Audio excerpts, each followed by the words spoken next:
Hello, hello, hello. Welcome to the moon bath. We're listening to the Nightreign soundtrack.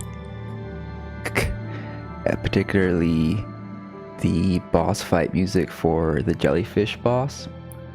I believe they're called Noster, Wisdom of the Night.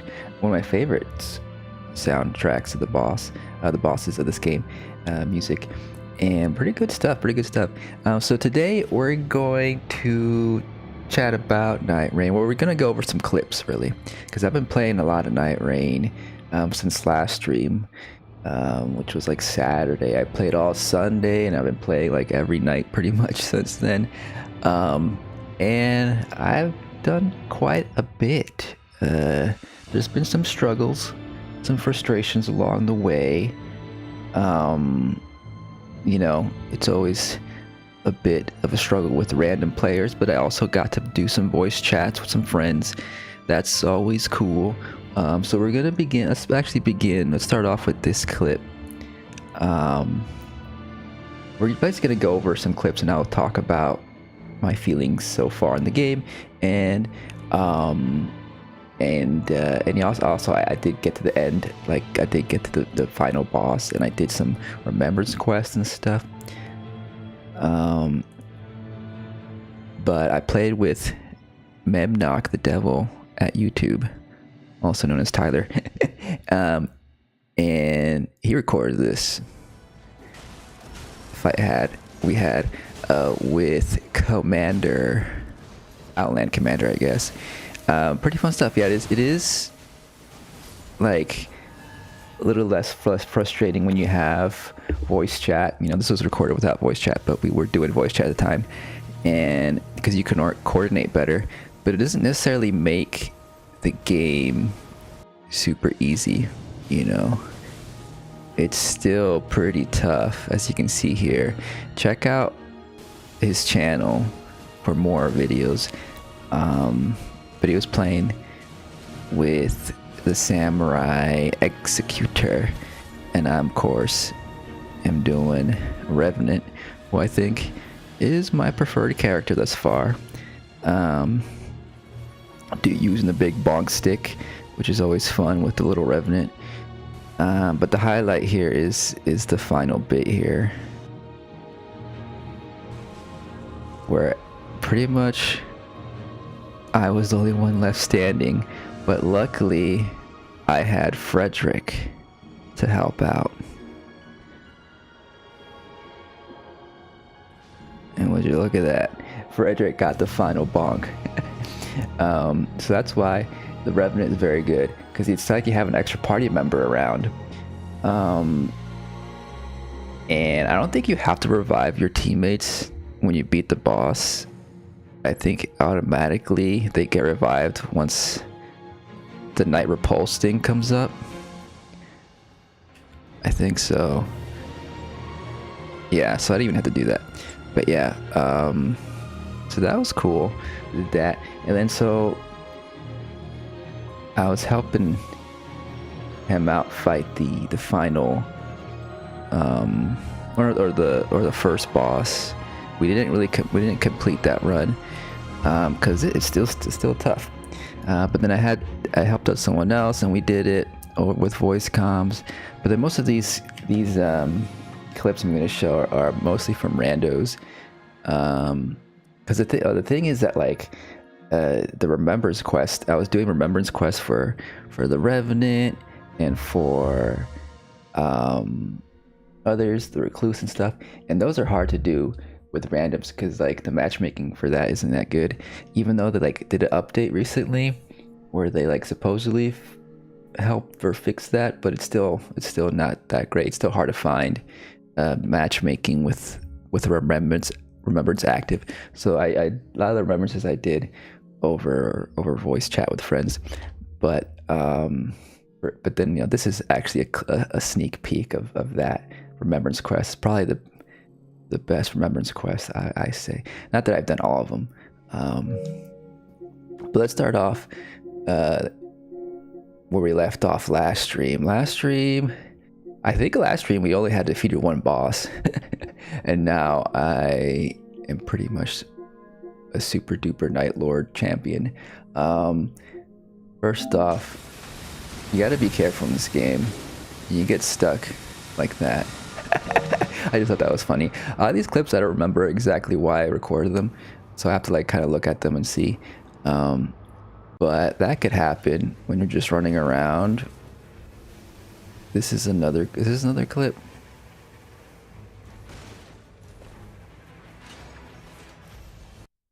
Okay, this is the first time I saw the Storm King, I think. It was a pretty epic fight. After you fight this dragon here, guess who shows up? It's the Nameless King, who of course is from Dark Souls 3.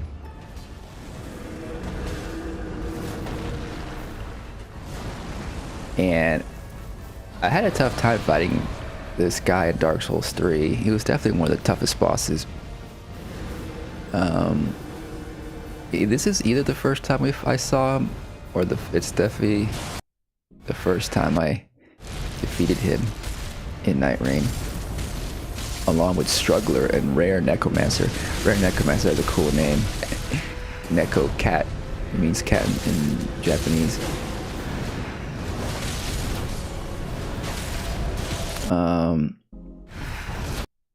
And then the cool thing is that he does have 2 phases here. We're gonna like skip through a bunch of the stuff. We're not gonna watch every single second.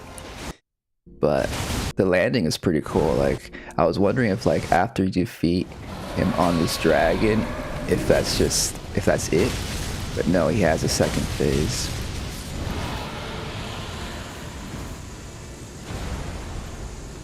There goes the dragon.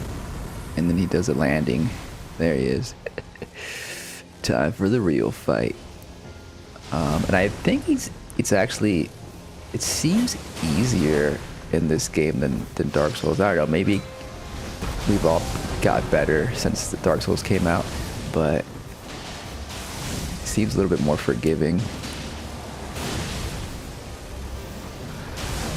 But I think it's pretty much the same moveset. Of course, it's been so long since I played Dark Souls 3. I don't exactly remember. Yeah, but it's, it's not a cakewalk either.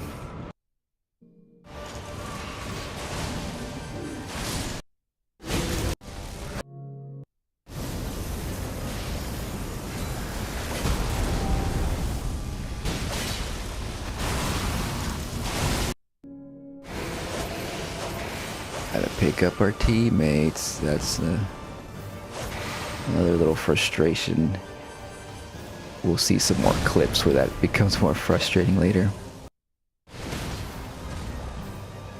But they did pretty good. I don't remember if we cleared the night boss here, but we definitely got rid of the Nameless King. And also, I'm pretty comfy with this character now. And it's like, I feel like it's probably one of the safer characters to choose because you can stand back a lot of times. I think this might be the first time I fought this boss, which is a pretty cool boss, but I think this one is a good boss to test your melee skills, because I mean, we'll see later. I defeated this boss with Duchess later. Oh, one thing is that during this animation here, I guess they might know, before he strikes the ground with the spear, if you strike him with an electric weapon, he gets stunned, and that's how you get rid of that. And then he transforms into this phase with this big goopy arm. And we didn't make it. Defeated. This is just a cool clip of me doing a cool jump. Attack! This is the first time I fought Mara's Phantom of Night.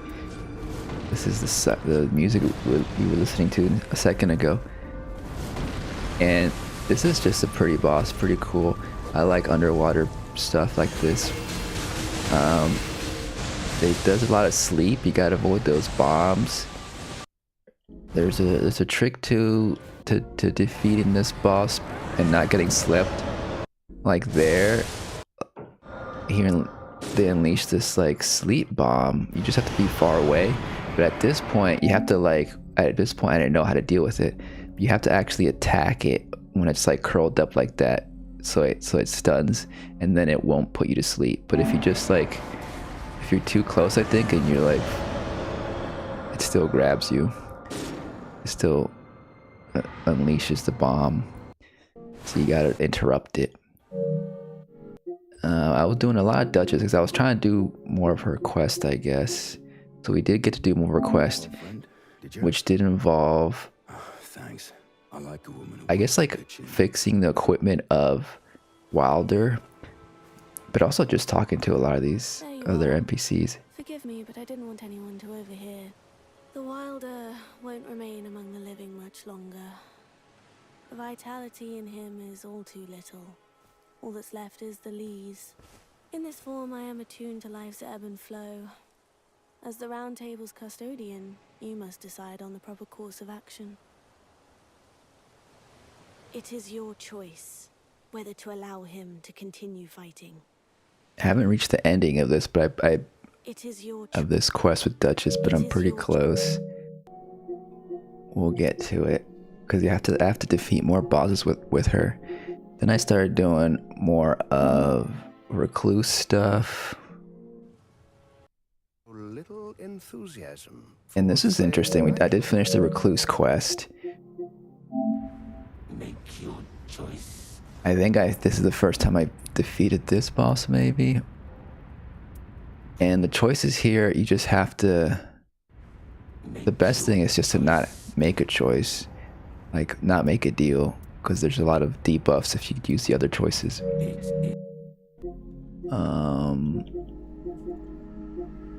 I guess I didn't defeat him there. Oh, this is one of the quests for Recluse, and it turned out really easy. It's always good to wait until like night 2, I think, to do your quest, because the quest marker is like far away from your landing spot, and if you do it too early, you're gonna get squashed because you're like low level. And so I think this was just a random matchmaking scenario that I got lucky and did it. You can still do it with randoms, but it might take longer to find the queue. And then we got the Ice Dragon. Probably the coolest dragon ever. Also has a cool soundtrack too.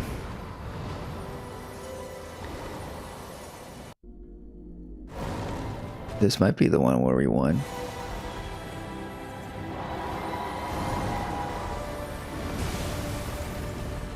I think this, like, for me, this is the second night boss I defeated, Nightlord. Maybe because I was doing a range class and didn't have to get up close and personal, but like, this was like the easiest boss. I think it was even easier than Gladius, than the dog. But also because like, maybe the first boss is a little harder because it's your first time playing and you're still getting used to mechanics and stuff. But I feel like a lot of his move sets here were easy to dodge.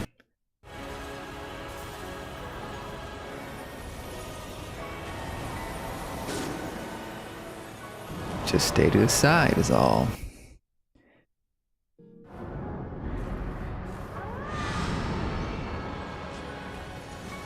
She's wearing the Frida outfit.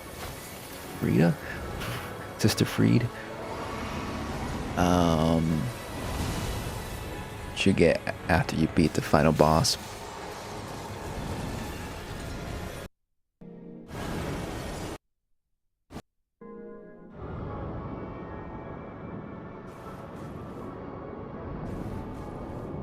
I feel like if she were to come rescue us there, she would get frostbitten there with all those ice crystals. Did we do it in this one? Oh, I think this is the one where I almost did it.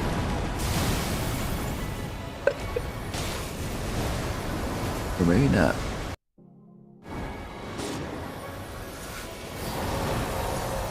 Oh yeah, it was just me at the end. I was trying to get some revives here and using my ultimate to get more health. But I didn't do very much damage with my melee. I guess I should have done the magic cocktail here. That fire cocktail would have been good. Oh yeah, this is where I die here. Oopsie daisies. I guess we won't watch every single thing. What is this one about? No, that's not anything interesting. This is probably one of my best, most fun games, only because I got the Giza wheel as a Revenant, which I just think is very cute to have it on the Revenant. And so just a fun little save here. And then it's cool because you get to do this bleed action on dragon legs. Look at that. Cutting up that dragon.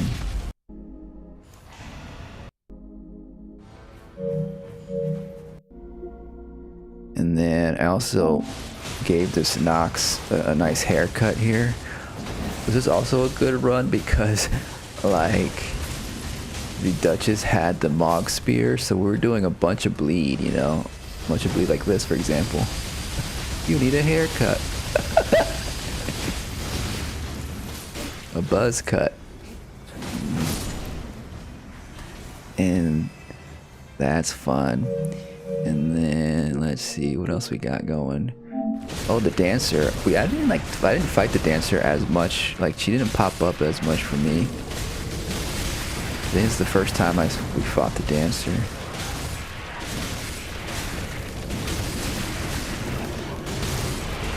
Again, from Dark Souls 3.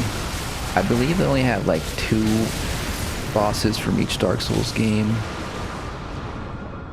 And that's been a complaint, they don't have enough.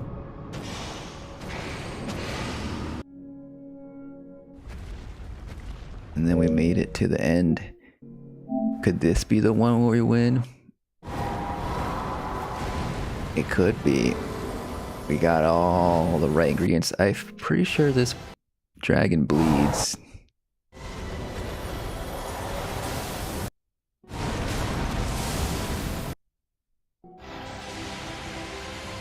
That ice storm is pretty looking. You just have to like run away out of its circle so it doesn't land on you. Or you can go into the very middle of it where the dragon's at. But then you're right by the dragon.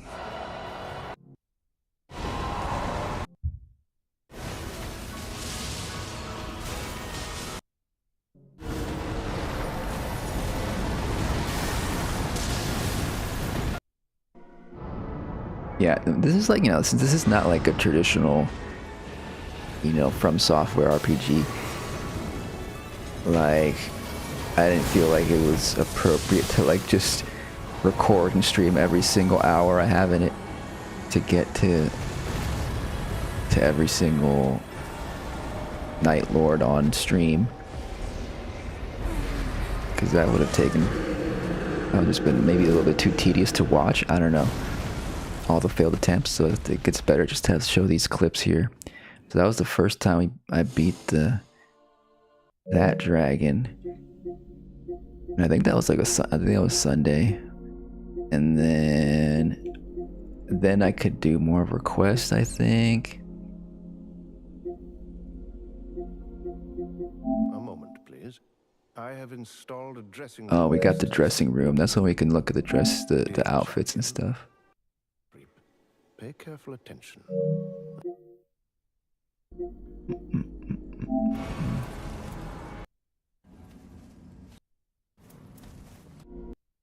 Oh, this is just a funny clip. Cole Bling King was sent away, twirling into the night. Bye bye. that happens. But I think he got reconnected later. That's the thing about this game. You can like reconnect to the same match later. So here he appears. He's back in.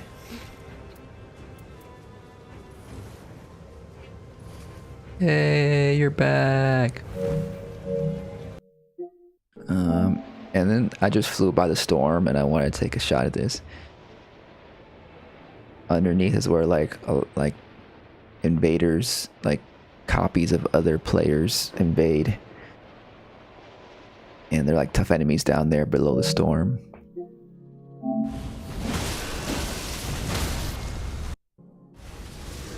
What's this about? Just a cool fight. Oh, I revived them maybe? Yeah, with this. And then with that ultimate, look at that, that's so cool. The skeleton does the laser beam. That's just fun. That's just a good time. We were just being silly here. And I guess I was doing some quests with this character, Executor. Oh, this is an interesting question here. Ask you something.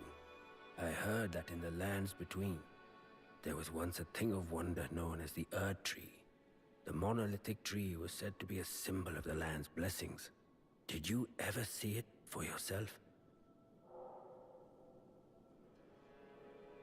So you can choose like whether you saw it or not. Or I guess you can choose whether to lie or not to lie. I chose that I did see the tree, and that plays into his quest. I didn't do his quest fully, but I did see someone else do it, and it's pretty cool. I'm gonna do it later. I prioritized pretty much doing Revenant, Recluse, and now I'm working on Duchess. And the thing is that, yeah, like some characters have different endings. Like, unfortunately, the Revenant didn't have any special ending, but her Remembrance quest is really cool. Just painting, doing some painting. But yeah, like I think Wilder, Iron Eye, and Recluse have their own special ending at the end, apart from the Remembrance. Although the Recluse Remembrance is part of the ending.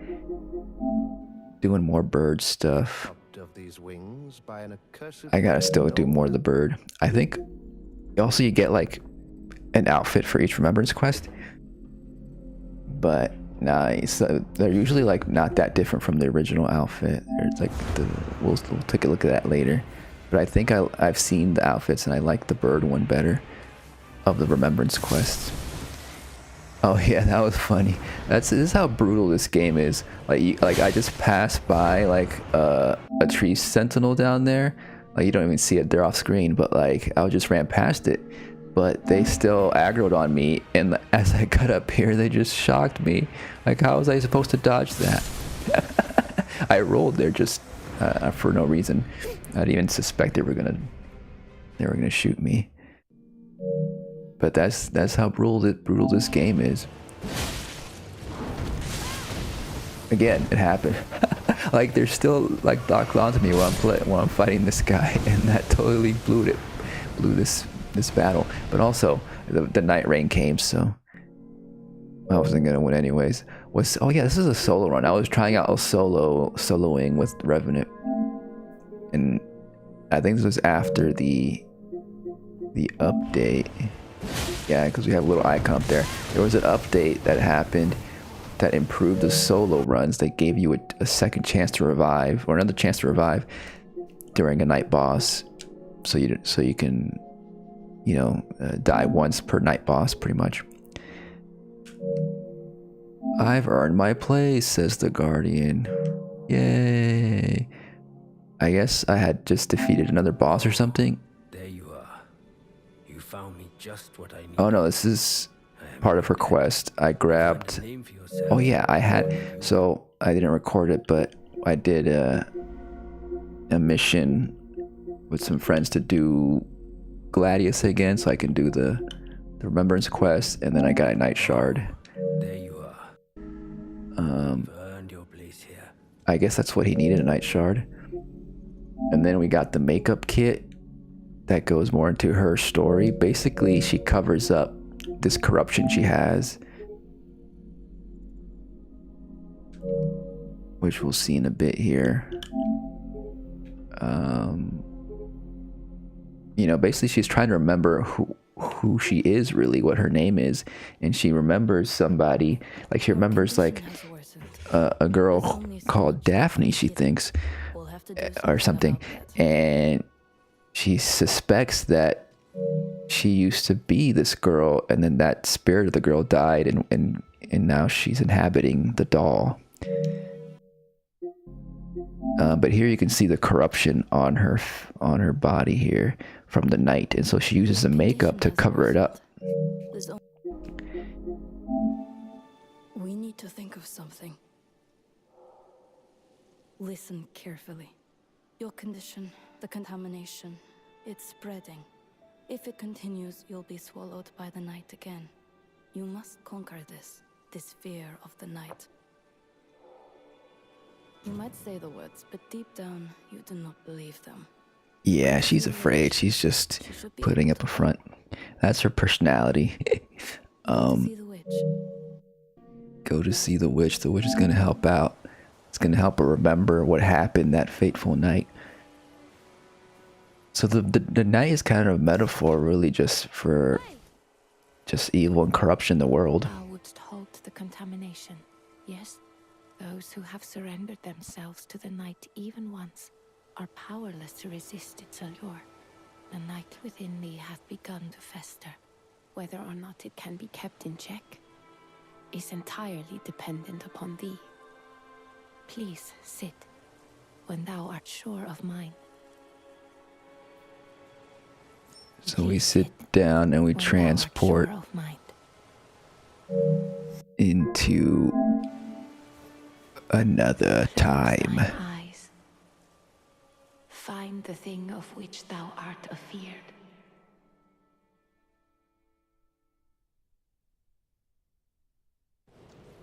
Now this is pretty cool because we get transported basically into the manor she used to live, and it's like a little mini level.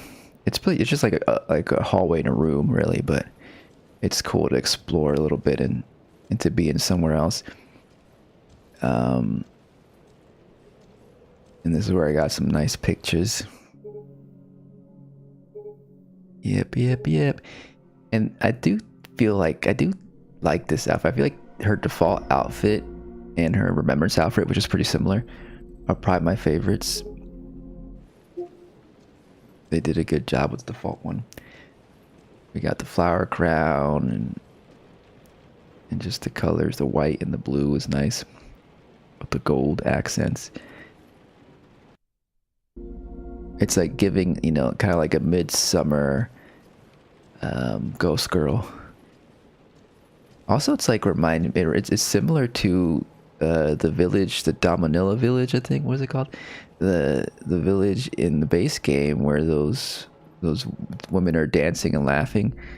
It's kind of like that too. I wonder if that's related. I just thought of that right now. And they like skin people or something. I don't know. But she's part of an aristocratic family, and this is, I believe, is her grandfather so the thing is that the grandfather of the girl who is, I guess, the owner of this doll is him, and he made the doll, so that's the creator. So I guess it's like her dad, I guess.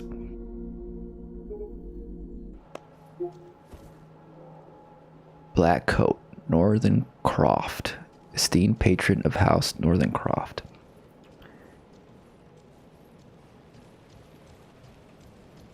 I don't know if that was a rendering glitch or something. You can see her as a doll in the background there, sitting down, but then she fades away.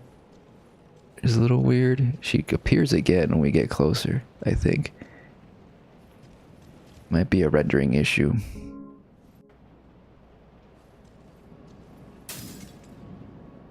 Yeah, she's right there. But then we got monsters of the night. We gotta take care of them. I had to like put my HUD back on because I forgot. I didn't think we were going to fight something right away.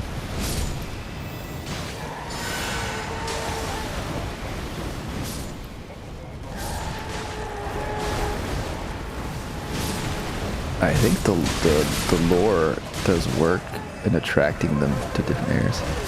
I wanted to take a look at the doll for a second.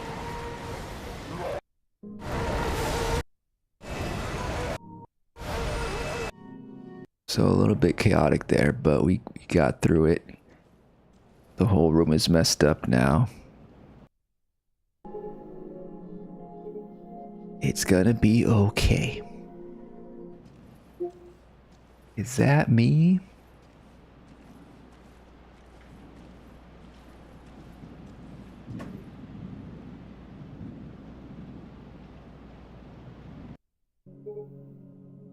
I must protect myself.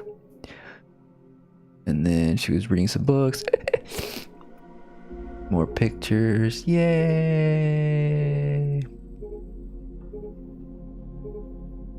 I had to take pictures because you can't really access this again. Like, this is the only time you can be here. And I kind of regretted not buying more gestures and emotes you can buy because I only had access to a few. But if you time it right with the camera, with like the screenshot feature, you can get some cool poses. This is her just standing on top of the chair. And the thing is that like if you face her, then the little prompt that says examine pops up. So I had to like not face her to get a cleaner shot here. I saved myself the doll. My darling little Daphne. Card. So Daphne is the name of the doll, is what we learned. Not necessarily the name of the girl who owns the doll. Thou wert successful, I surmise. Well done. Thou wert successful, I surmise. And that was it. And then we got this chalice to mess around with more relics. Let's put on a little makeup, Daphne.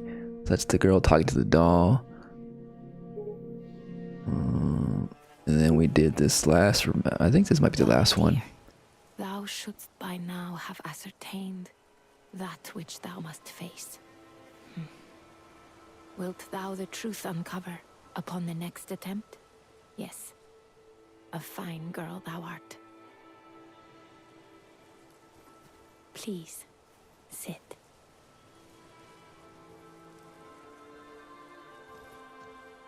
Close thine eyes. Find the thing thou hast hidden. So Recluse is acting kind of like a mentor figure for the Revenant.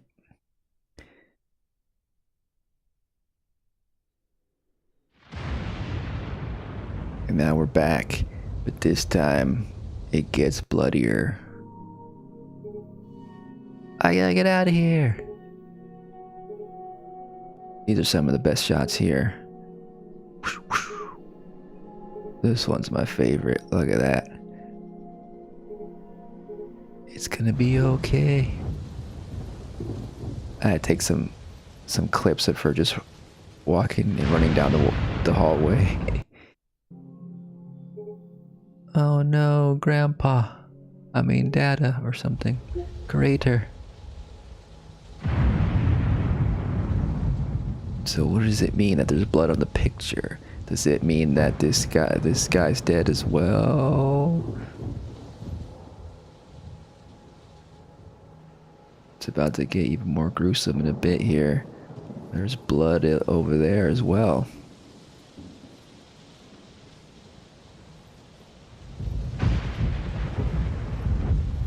Really great atmosphere, really good, you know, gothic horror vibes they got going. It's, you know, it's I guess like an homage, really, to that genre. You know, you can say it's a bit derivative, but I think it's well done. It's like, and because this game isn't like a huge story game,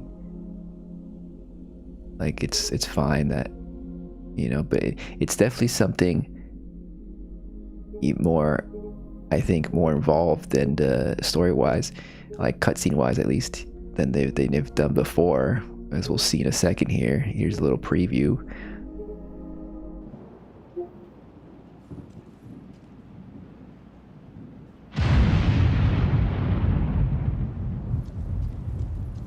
Might be the longest cutscene that they have in a second here.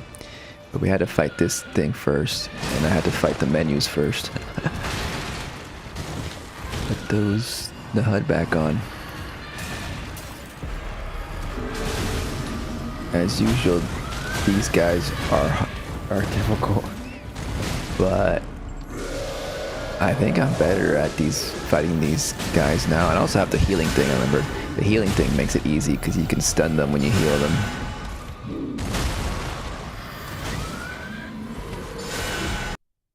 And Frederick bonks, but then I ran out of healing. Oh, there's the cutscene. Let's rewind a bit.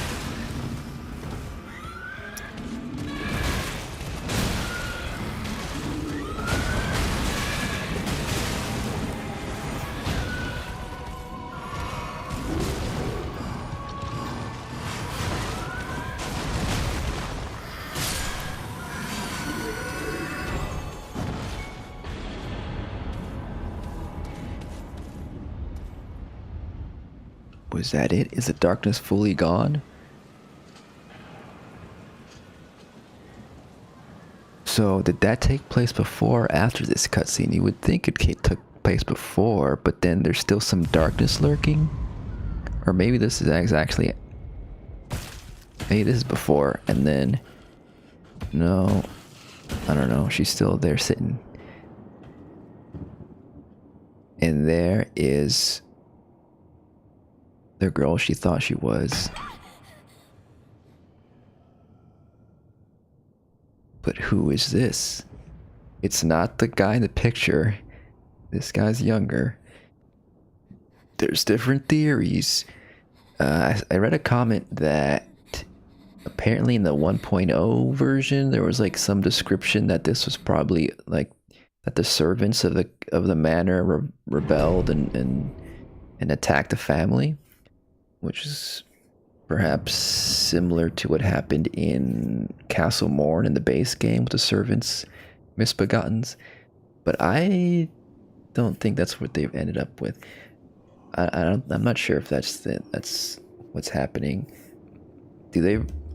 I think maybe even their clothing is it more upper classy clothing? It's hard to see. Like I'm suspecting that they may be an acquaintance of the family. That's not... Maybe even an extended family member. Some people suspect that it might be the father of the girl that's gone mad and crazy, corrupted by the night. But the thing is that, like, he came in through the window, right? He broke into the window. If it was a servant, if it was a family member, then why would they crash into the window like that? It would seem like it's an outsider, someone that, you know, doesn't live there.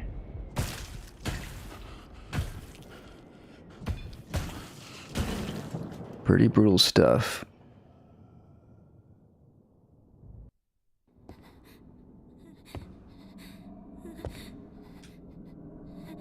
This is like the most horror cutscene they've ever done, right?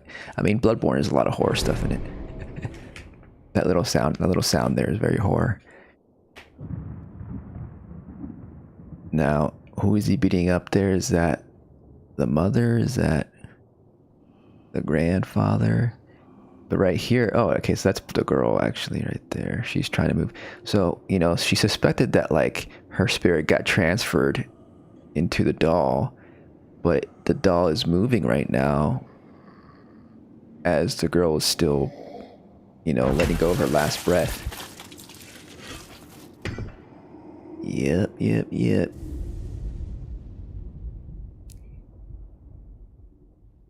So what brought the doll to life, you know? That's the question. Just some supernatural stuff.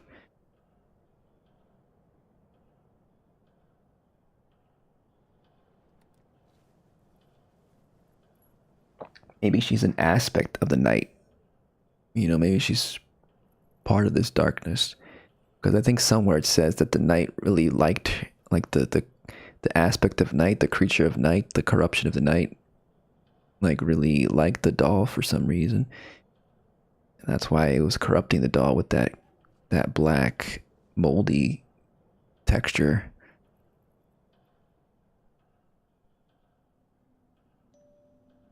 And now she's out for revenge.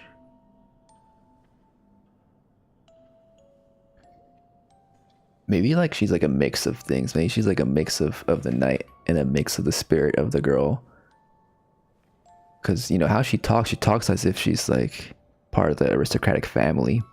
Of course, she was raised by them as a doll.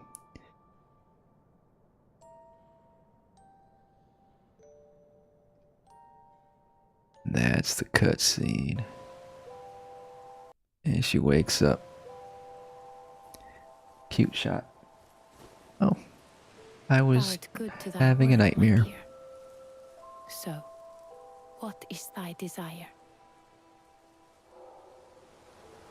Indeed, though scattered thou wast, thou art now whole. All is well. Also, I don't really like the idea that, like, oh, it was servants that, you know, Thy fixity of purpose is killed them. admirable indeed. Because it feels like it's demonizing the Thy lower fixity class. of purpose is admirable indeed. I feel like it's more about, I guess it's more about just the night corrupting this person. This evilness. Which reminds me a little bit of like Twin Peaks idea of like Bob and Twin Peaks, this evilness that are corrupting people to do certain things, certain evil things. Which kind of a little bit detracts from the idea that certain people are responsible for their evil acts. You know, and kind of just placing the blame on this corruption of the night. This like supernatural evil that's really like the reason behind all the bad things in the world. You know, but it's metaphorical, it's a fantasy. And then we got, that was the end, I think, of that quest. We got the Remembrance outfit. The round table, I can only offer scant aid, but offering This is I nothing shall. new, I don't think. We got this, and so when I first got this, I was like, wait, this is like the same outfit. What's the difference? We got this relic, which is the portrait of the girl and her grandfather. This is the last chapter. I grasped the portrait and faced the mirror. The daughter of the house is no more. She will never caress my face again, no matter how I yearn. I never was a human, and now the mantle of dawn no longer fits me. There is but one thing that I must accomplish, the every reason I became the Revenant, to bring to an end to the night of the storm. So that's her mission here, which we will be accomplishing. On that night, the doll understood the young girl wished to live, and with that understanding, the doll found her purpose. On the back of the painting is hurriedly scrawled fading message, Chloe, seek happiness, for you deserve it more than anyone. So we can assume that who wrote the grandfather wrote that message. It says, you know, painting of a girl of pure heart and elderly companion, both trust and affection. Or elderly companion seems to indicate it's a grandfather figure, right? Chloe's the name of the girl. And then, yeah, so then, you know, going back and forth, like, can you tell a difference? It looks like her skin is a little paler. And then the wraps in her arm, she's not covered. The wraps in her arms aren't there anymore. Like on her wrist. And then I think the scarring on her feet isn't there. And you can see the bottom, like on her ankles, there's no like corruption or scarring there. So it's very, very minor stuff. And from what I've seen on the internet, some other Remembrance outfits from other characters are similarly have just very minute differences, while others have more significant differences. I wish, you know, they would have added maybe a different color or something. I don't know, but you know, we got some other stuff there too. If you ever find yourself at your wit's end. Nothing new there. This is like from the Guardian quest, some other stuff. I was doing more Guardian stuff at this point. Though it was.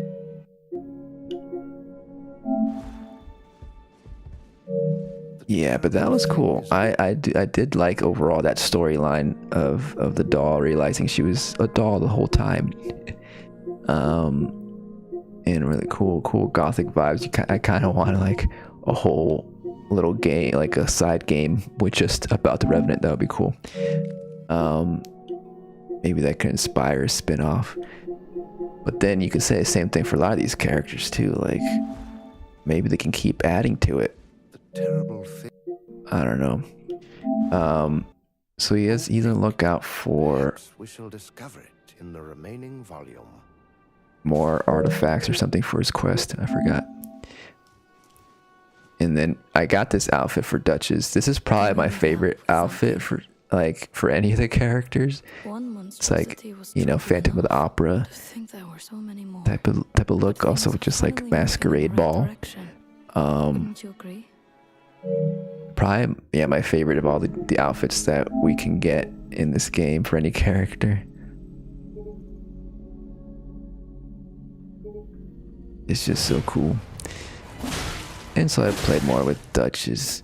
Oh, I just recorded this because I thought it was cool that we get these characters, these witches who are Black Fire, Godslayer Fire witches. We've got the Black Fire monks with the Black Fire, but we never got this in the base game, these witches. That's just interesting that we see these new variations in Nightreign. Not sure what this is about here.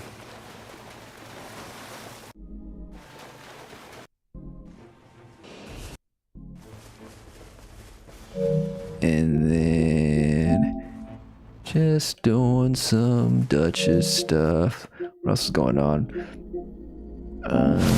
This is just a good match. Like I feel like, yeah, sometimes like we get really good players, and then it feels like you're doing so good and you're gonna beat the final boss, and then something happens. Then, you know, something happens and you like lose a bunch of levels, or like everyone dies at the end. Because it's tougher than you think, this game. But at this point, like a lot of these night 1 and night 2 bosses are becoming easier. You know, at this point I've been fighting the commander forever.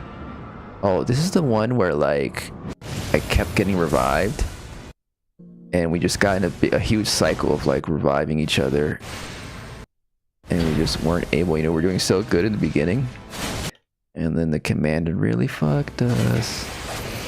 And that's the thing, you gotta like know when's a good time to revive, when's a good time to just go solo. Because at this point, I just had to go solo. Like there was no way I could revive them with 3 bars each.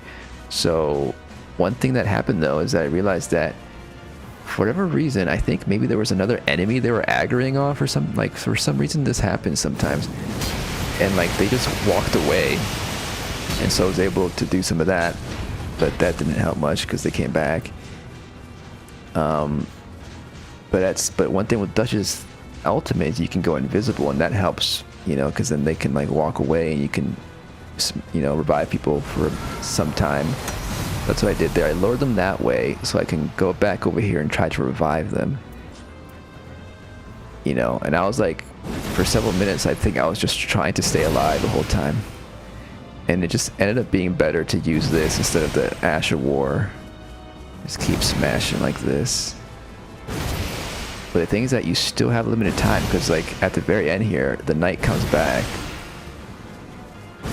Like now the knight's coming back, like right now. So it's like just in time. We were able to revive him. And then they go back there for some reason. I don't know. It's weird. Sometimes the AI is weird. And then so they must have been really happy. Like, damn, they survived. We got it.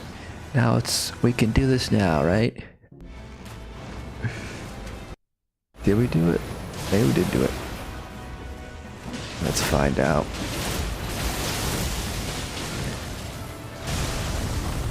Damn.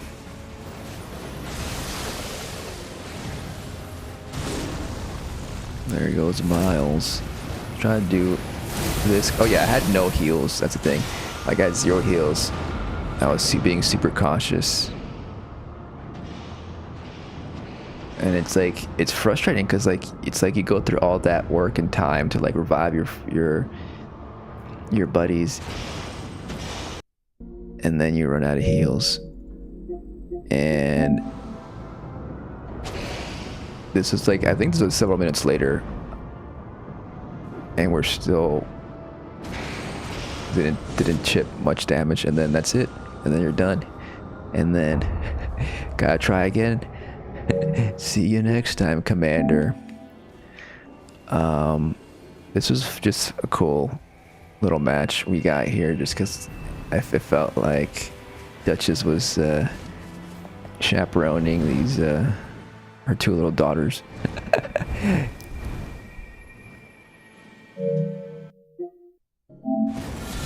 You know, so I felt very protective in this match. I gotta protect my daughters.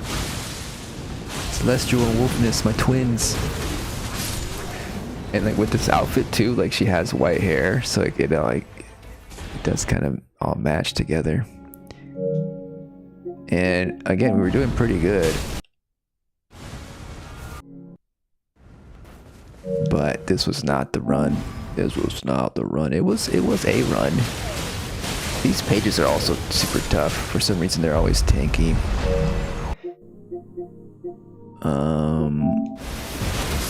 Like we're doing pretty good.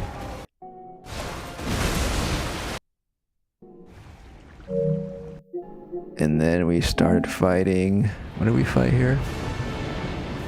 The Gladius. I think they were doing their quest, the Remembrance quest or something. Poison is actually pretty good for this boss, I think. And we did die, I think. I don't think I recorded it, but you know, it happens. I get to hang out here. Oh yeah, I was trying to do a heal, but I don't know if it reaches. Maybe they stunned him out of it. But if you heal from up here, I don't think it reaches the... Maybe it did. Was that a stun? I don't know. We gotta test that again. That'd be a good place to do a heal.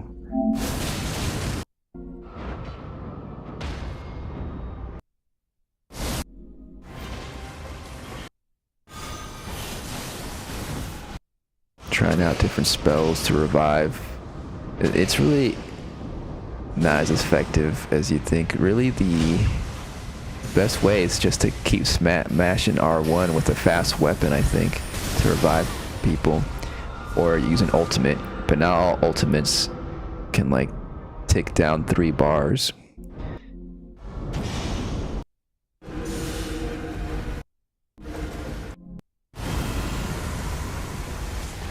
And somehow we did it. I almost died in the fire. Oh, this is like we were in the fire and the last second we were able to defeat, and I was like, well, I gotta get out of here. I didn't even pick up the prize at the end. But the thing is, if this is probably night 2 though, but if this was night 1, you could leave behind the prize and then come back the next day and pick it up, you know. But this was like seemed to be a great match because I had Black Flame Tornado, which was super good. Black Flame Tornado on this weapon really like eliminates a bunch of that HP. But then I got a little bit too cocky there.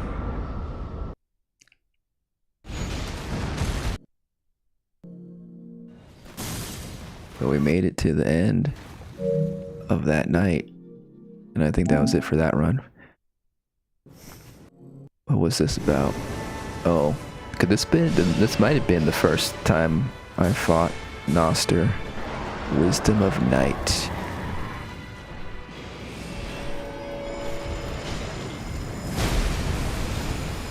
Really cool design. Moth and scorpion.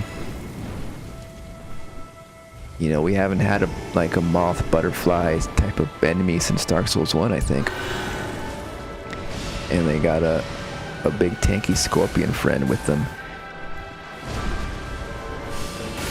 And they do a cool move where they grab you and like spin you in their web. In their silk. And poison you. I don't know if they did that in this fight. Excuse me. Second phase, it's like all these golden leaves in the ground. Like, are those the leaves of the Erd tree? I don't know. Could be. Could be some graceful leaves.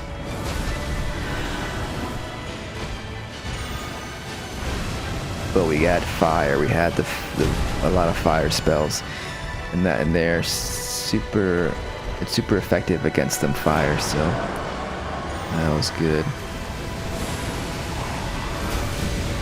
This probably is the one we beat them at. Maybe this is the one. Yep. There they go. Maybe this wasn't the first time I fought them, but I feel like I had to fight each boss at least twice before we beat them. But it feels like in the beginning, like the first few bosses took like the first boss took a while, then it took like several matches before I finally got my second boss.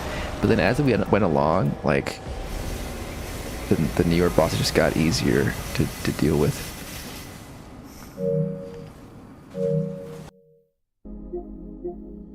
I think it's just because like we're all just getting better at the game as we keep playing it. You know, by the end of the week, most people like figured most of the stuff out. And this we unlocked a mountaintop shifting earth event. That's the second shifting earth event, I think. So I think that was our third boss. And so we get to check out the mountain. Well, this is just another end game. I guess we can take a look at the mountains later. I don't know if I see it again, but it's pretty. It's like it's like basically the mountaintops of the giants in like the top of the map, and there's like different secrets for each shifting event. You get like special powers, which I wasn't able to do. And the thing is that like every time you defeat a boss, it has the potential to reset the shifting earth. So I wasn't able to see a lot of the mountaintops because we went and fought this, and I think this was maybe the win here. That Revenant had a good idea with the shield. They were being more tanky, but we did pick up the Beast Claw here, which scales with faith, which Revenant is a faith character, so that's good. But at this point we figured out how to dodge most everything.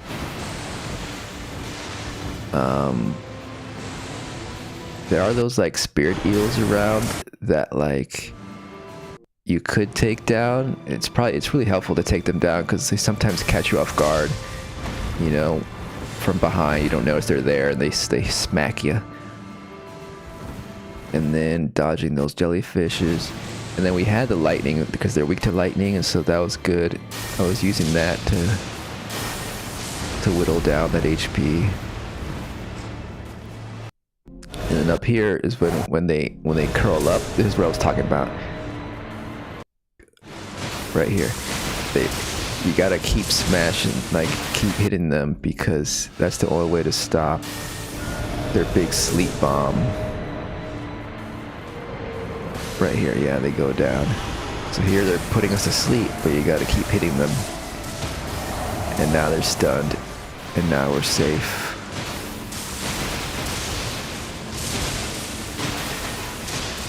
That's really the major trick with this boss. And I think they do a bomb here. So the bomb you could destroy before it hits the ground, but I don't think I had enough. I wasn't close enough to hit it, and we didn't have enough power, and so I had to just try to dodge it.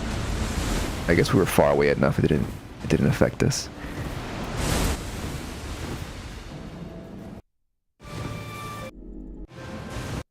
But we kept at it. I went to sleep there. Yeah, we weren't close enough to interrupt it. And so we went to sleep. And it takes away some HP. I feel like, does it take away HP in the base game when you go to sleep? I thought it only took away FP. It took away... It keeps taking away chunks like that. It definitely takes more HP away in this game than the base Elden Ring when you go to sleep. That's like more than half of our health there. Gone. And no more FP, but we had a bunch of Starlight Shards. One thing especially with this class, one thing I've learned is I always try to get as much FP shards, Starlight Shards, you know, buy them at the merchant when I can, because I know I want to use a bunch of spells, and that's the only way you can regenerate your FP in this game, unless you bring certain relics.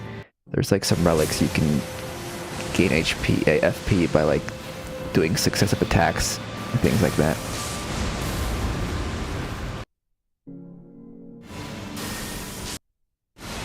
And then I think at the end here, like we stunned it and got a critical, and that like whittled down its HP a lot, like right here.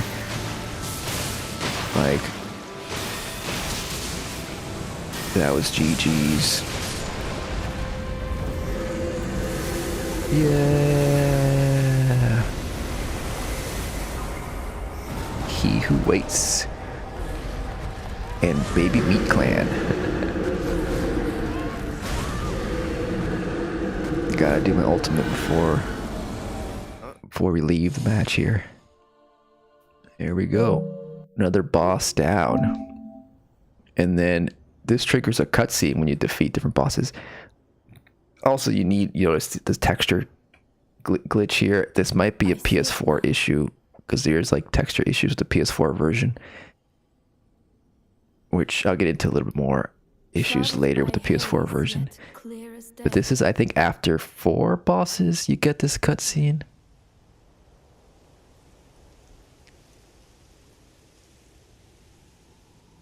And that unlocks the final boss.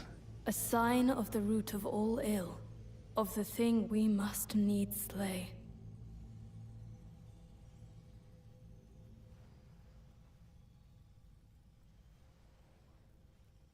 The onset of night.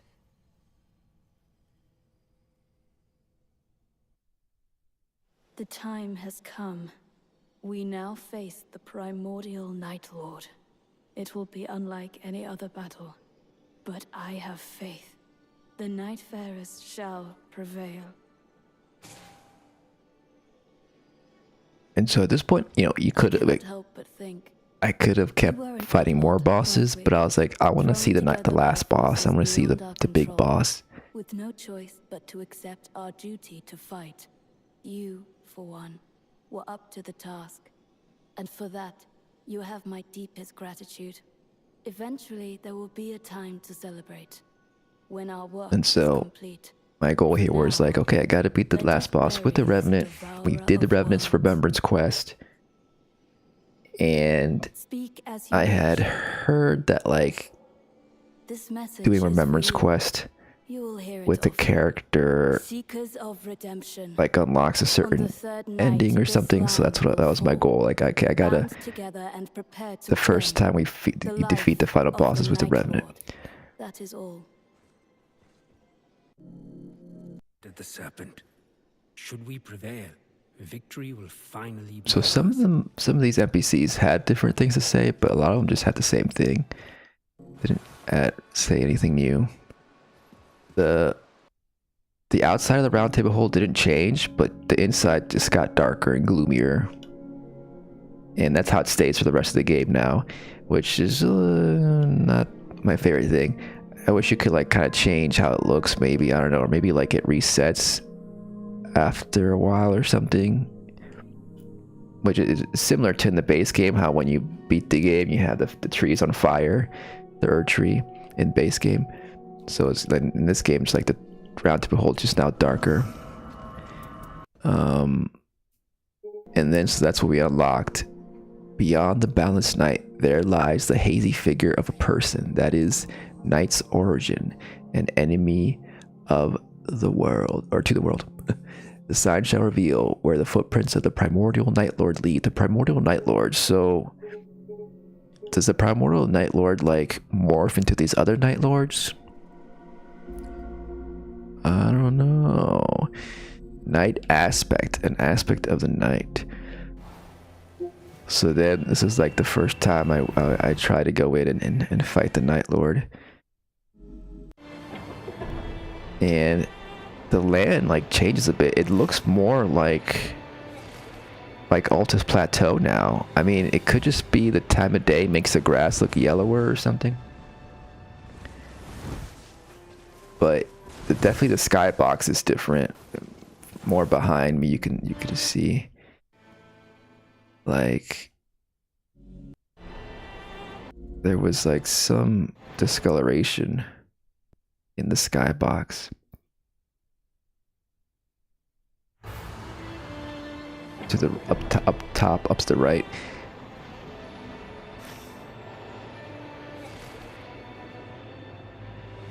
There you can see it up there.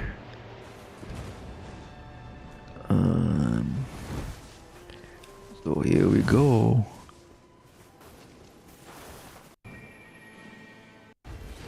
And then, was this another one?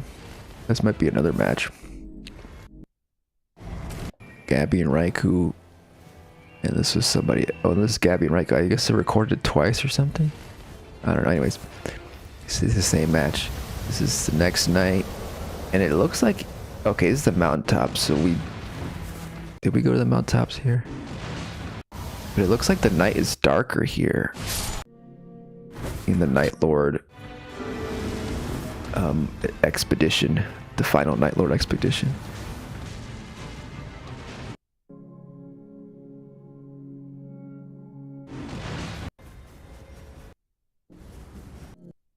It looks like a bluer night. It could be the mountaintops.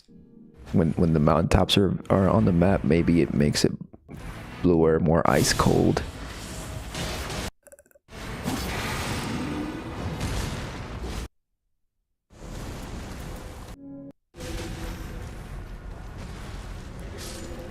Not sure.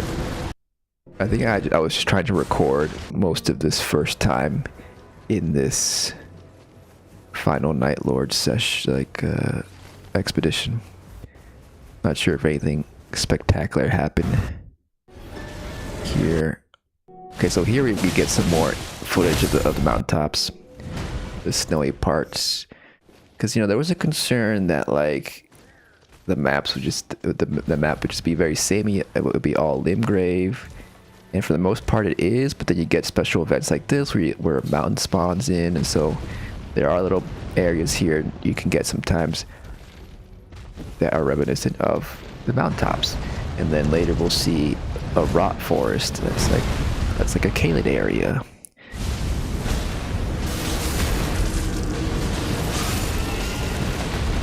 And this dragon actually was pretty easy at this point. We were only level 9 and it was pretty easy. And these trolls too were easy. Oh, I got Rot Breath. This was a good run in the sense that I got a bunch of cool spells. Rot Breath came in handy there. And then we got the snakes. More magic snakes. And the magma worm.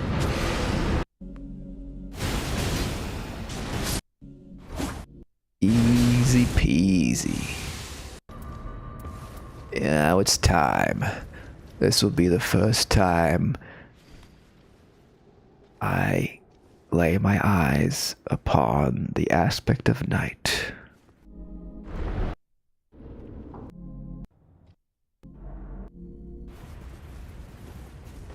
The arena's the same, but there he is.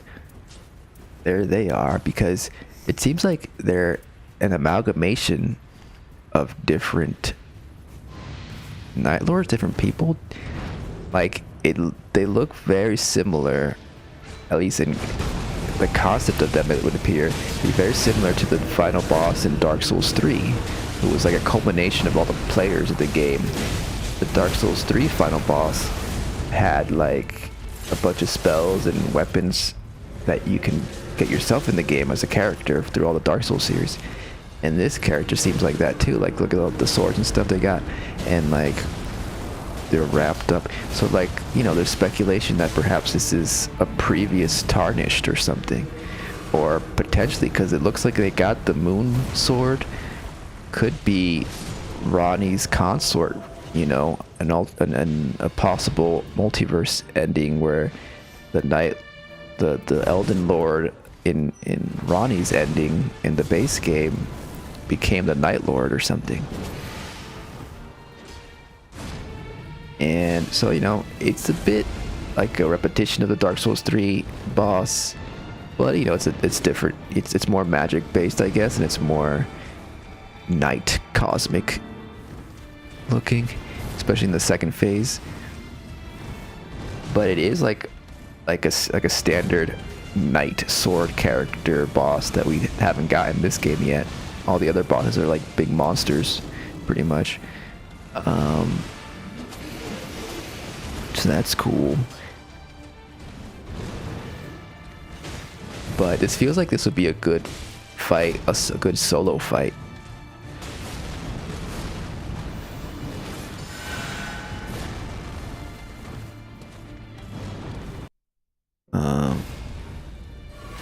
But then we were able to revive them. And I think we do get to phase 2. At this point I was like, wow, this is actually kind of easy for a Nightlord. But of course, this is only phase 1. I don't think they're able to bleed. I think that's one thing they have a resistance against. Did we see them bleed at all? Like, they haven't got the bleed marker on. They have the rot marker. They can be rotted. The cool thing about Nightreign is they have little markers at the bottom of the health bar of the boss that tells you what they're affected by. So they got rot and I guess a lower defense buff or something. But I don't think you could bleed them. Even though Gabby has blood on their axe, they weren't able to proc it. I mean, I think they did. At some point, it looked like it did. Maybe it didn't. Maybe that could just be the rot. Never mind.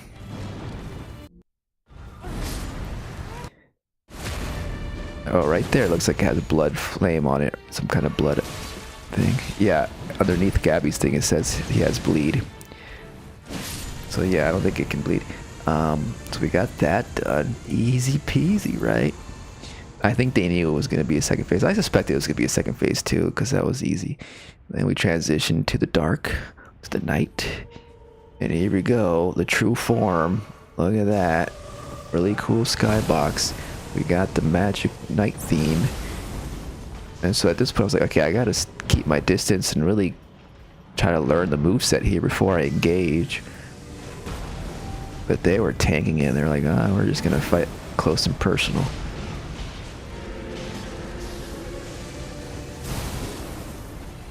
Pretty powerful stuff there. Ouchies. And now I even have my ult here to revive them. But we could probably use Sebastian here to revive them maybe. But I had to dodge this now. This new moveset I had no idea about. That does look like the moon blade, right? The moon sword that Ronnie gives you. It looks a little different though, I think.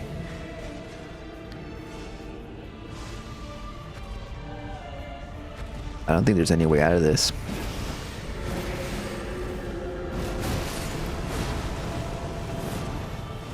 I had to go solo here. But I couldn't dodge all this, I don't think. I did pretty well there. But not that final smash there I couldn't dodge. And that was it. The first time I saw the Nightlord. I mean, the Nightlord, you know. But we kept at it. What is it? I wanted to see if she had anything new to say, but she didn't have anything new to say.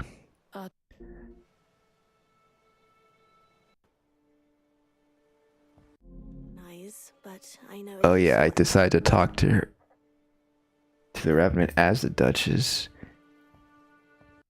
I see one. She's funny, the Revenant, you know, all haughty and like. No idle musings, thank you. No idle musings, thank you. And then did some more pictures. I went in with the Revenant, and they 2 people disconnected, and so it ended up being a solo run. But it was funny, like they connected even before it started. So then I got this screen. Failed to enter multiplayer session. I guess that's what happens when you disconnect. And then, oh, this is a glitch that happened. I don't know if anybody's noticed this happened to their game, but whatever reason, it just kept flashing black, like a black screen every few frames, and it was pretty annoying. But it stopped after a bit. I don't know if it was like when I was like in the castle, when we got away from the castle, it stopped. I don't know if that's the thing. I don't know if it's the PlayStation version of the game. I don't know. But it only happened once, so hopefully it doesn't happen again. And hopefully it could get patched out, because that could be very annoying. And it was such a good run too. I was like, oh no, it's gonna mess up the run.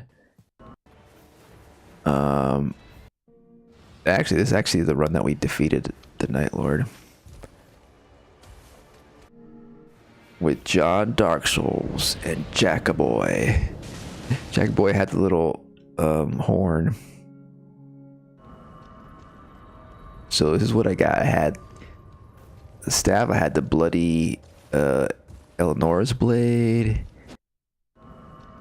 I had some seals, I had the claws, I had a bunch of star shards. Did I even use the aromatic? I might have forgotten to use the aromatic. Oh yeah, and I had bleed. This was very helpful. Like, if you want an easy time with this. Oh wait a second, I thought it couldn't bleed. I kept using bleed though, but it still did some damage over the time. Oh wait, was that a bleed? It could have been another thing. That big proc of damage, like what was that? He doesn't have the bleed thing on his health bar, so it could have been that they just did some kind of charge attack. It looked like it got stunned by bleed. I don't know. Maybe they can bleed and it just doesn't show up. But either way, that kept chipping at, doing some chip damage.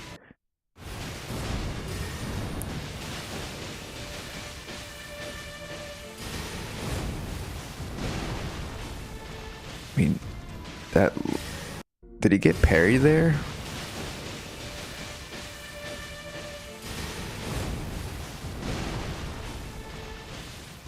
No.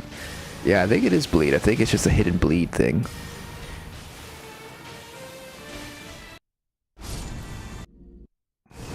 So that was actually a good strategy there.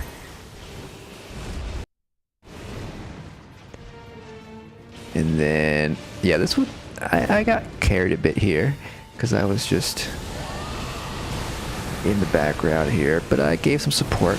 We got some rot going there.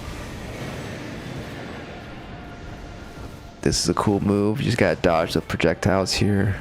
But I was far. Oh, I think they stunned them out of it. That was nice. They knew what they were doing. And the thing is that John Dark Souls has an outfit that you only unlock after you defeat Healstore, the Nightlord. So, you know, I knew they had already beaten them, so I figured they would be pretty good. This is a new move I didn't see before. How do you dodge that? Somehow I did it. I had no idea what I was doing there.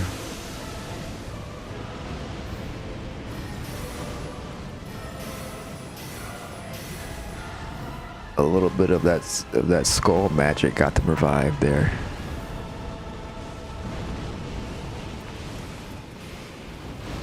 Helen the Page was holding up pretty well there.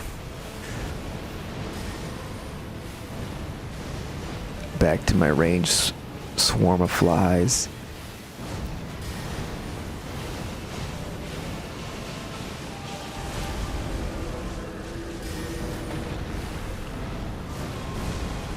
They were good at that dodging. John, Dark Souls, and Jackaboy. They might have been on comms. These were randoms, by the way. Those two might have been on comms or something. I don't know.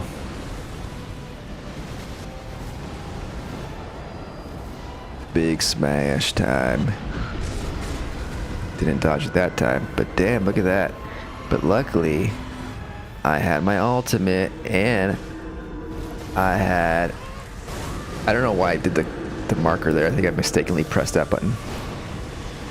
But I had my ultimate, so, you know, you could say I was carried, but I also carried them for that moment right there. If it wasn't for me, they wouldn't have come back like that.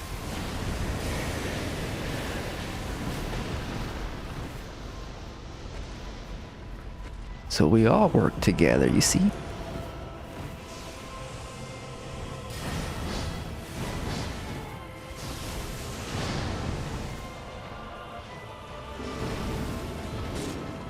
Uh-oh. Jackaboy's down again. But Frederick could help out, maybe? No, Frederick turns to the Nightlord. Does Frederick disappear when I go far away?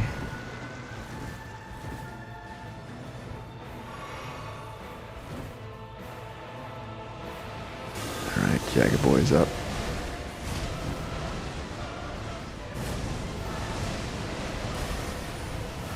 Do we get the... Wait, how do we get poisoned? Does the Lord do poison? Or is that is that his meter? He's not poisoned. Oh, they have poison on their sword. Yeah. You know, because they're like an amalgamation of all the players, so they could probably have a random chance of having different affinities, different stuff on their weapons, different greases.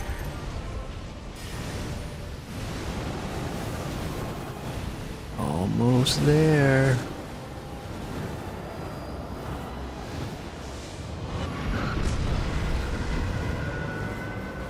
Just spam that roll. John Dark Souls got this. They got it. Nightlord slain. And I was wanting to do some gestures here, but because I was in the animation to summon my summons, I couldn't do it. But then I just ended up, you know, playing the harp, and that actually was really fitting, because as I did that, I got transported here.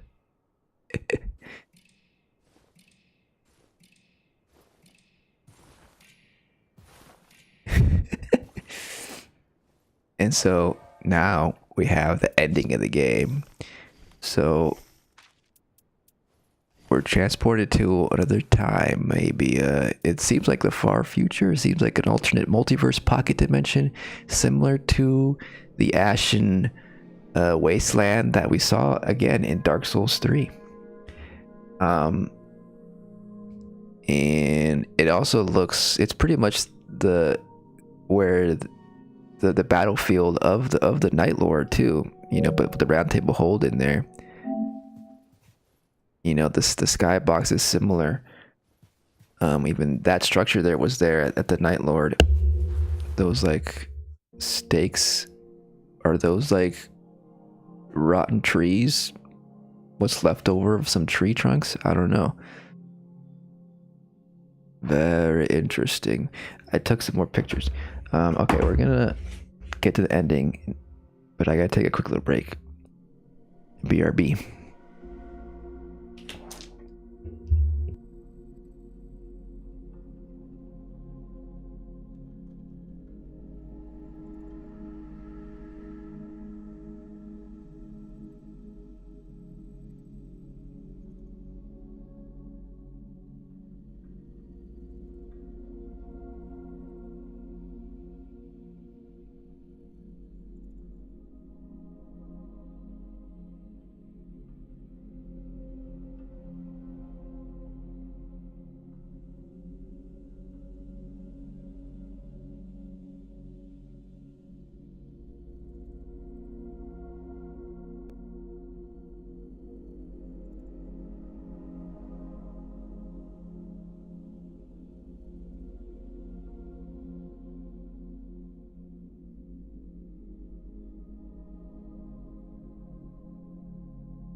Okay, so just took some more pictures. Again, it's not every day you come here to the end game. And there is like a fog wall at the edge here. I couldn't even approach or I couldn't even touch those structures there, those tree trunks. You shall not pass. And yeah, I went around everywhere and there's nothing special anywhere.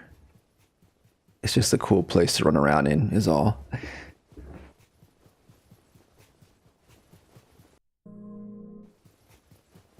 It looks pretty though.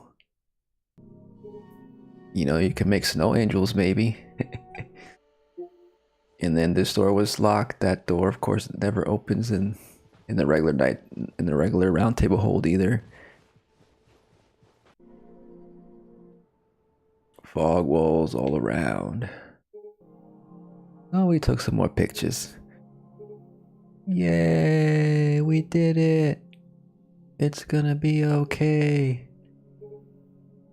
We enacted our revenge.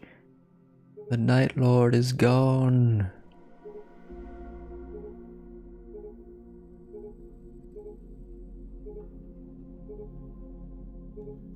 If this game had a photo mode, I would be so happy.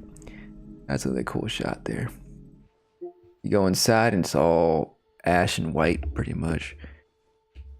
It's like grayscale. And there's like a corpse at the end over there. What's that all about? You go exploring. Not every room is available. This room is. Nothing special here for this character, but there's something special for a future character. Yeah, she doesn't get anything specific for her character in the ending here. But you know, her quest line had a meaty cutscene, so I'm pretty satisfied with the Revenant story. You know, I can't believe I did it. I defeated the Nightlord. Look at that. The sun's coming in. Looking all edgy. I was thinking, is the Revenant connected to Ensha, the character who does this in the base game in this exact spot? Because Ensha has skull armor and stuff. Has that skull motif and skull aesthetic.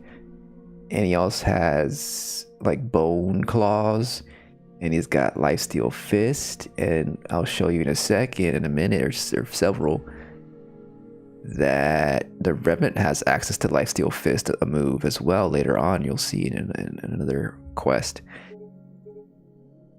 And I don't know, it feels like they might be related, might be part of the same family or the same group of families. I don't know. This is just a cute shot. Where's my food? I'm hungry. She was upset that they turned off the fire, the light, the grace, that spiritual light in the center of the round table. Yeah, she wanted to light it up again with some fire, but nope. It stayed unlit, and so she was sad. Time to go. Let's go check out what this corpse is about. And so she went over there. Hello. Looks like they're dead. That's okay. I commune with the dead. That's what she was saying. Now this corpse, well, who is this? You know, is this a previous night fair? A tarnished? It looks kind of like the commoners, the noble commoners in the base game a little bit. Who are just hanging out in places and laying down in other places. They have like the commoner crown or the commoner headband. It's just an everyday folk person. Nobody super special. Except they were right here. They're about to... Maybe this was the Nightlord. I don't know.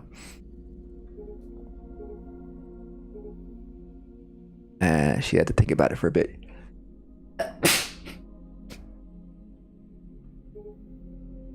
Here's another close look. Their face is covered, veiled up. They have like these bands around their arms there. Isn't that what like America had? Some kind of like that? Could this be another version of America in this multiverse Nightreign? I don't know. It's gonna be alright. We're gonna put an end to the night. Maybe the night is also symbolic of death, and this is part of what happened after the shattering, where America got rid of the rune of death, and that created this aspect of night, this Nightlord. And so this whole game was about taking down that Nightlord that was an aspect of death. I don't know. So much to think about, to theorize about. It's a spin-off game. It's not necessarily canon. But we did get an ending here. We got the trophy Dawn. There's only like one trophy for an ending, but there are variations depending on the character. But like I said, there's only like... There's Wilder, Recluse, and Iron Eye from what I've looked up that have specific endings.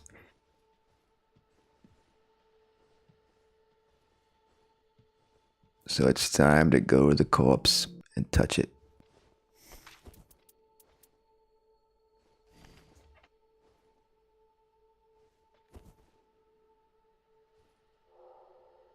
Offer the Nightlord's rune. Special rune. Now this rune, it does look like the rune of death, doesn't it? So maybe I'm onto something here. But it's a little different. The color's a little different, and then there's like some scratches, some lines in the bottom part of it. It dissolves, and I guess it gets absorbed into this corpse.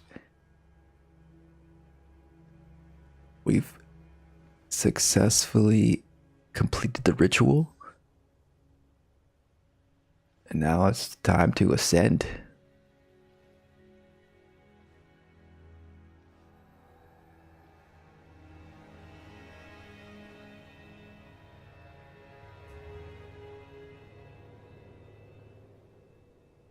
And we fade into grace. It looks like strands of gold and grace. Maybe similar to the strands that Marika was pulling at in that trailer for Shadow of the Erdtree. We float about. Maybe different graces gathering as we're like floating about, gathering all the grace of the different Nightfarers. I don't know.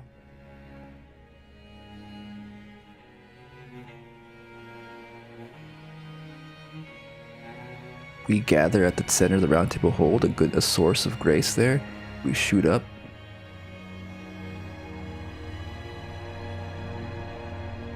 And then we become blind. No. And then we spread out into the world. I guess like because we defeated the Nightlord, that we returned grace to the world. We returned light gold. So a very hopeful ending, huh?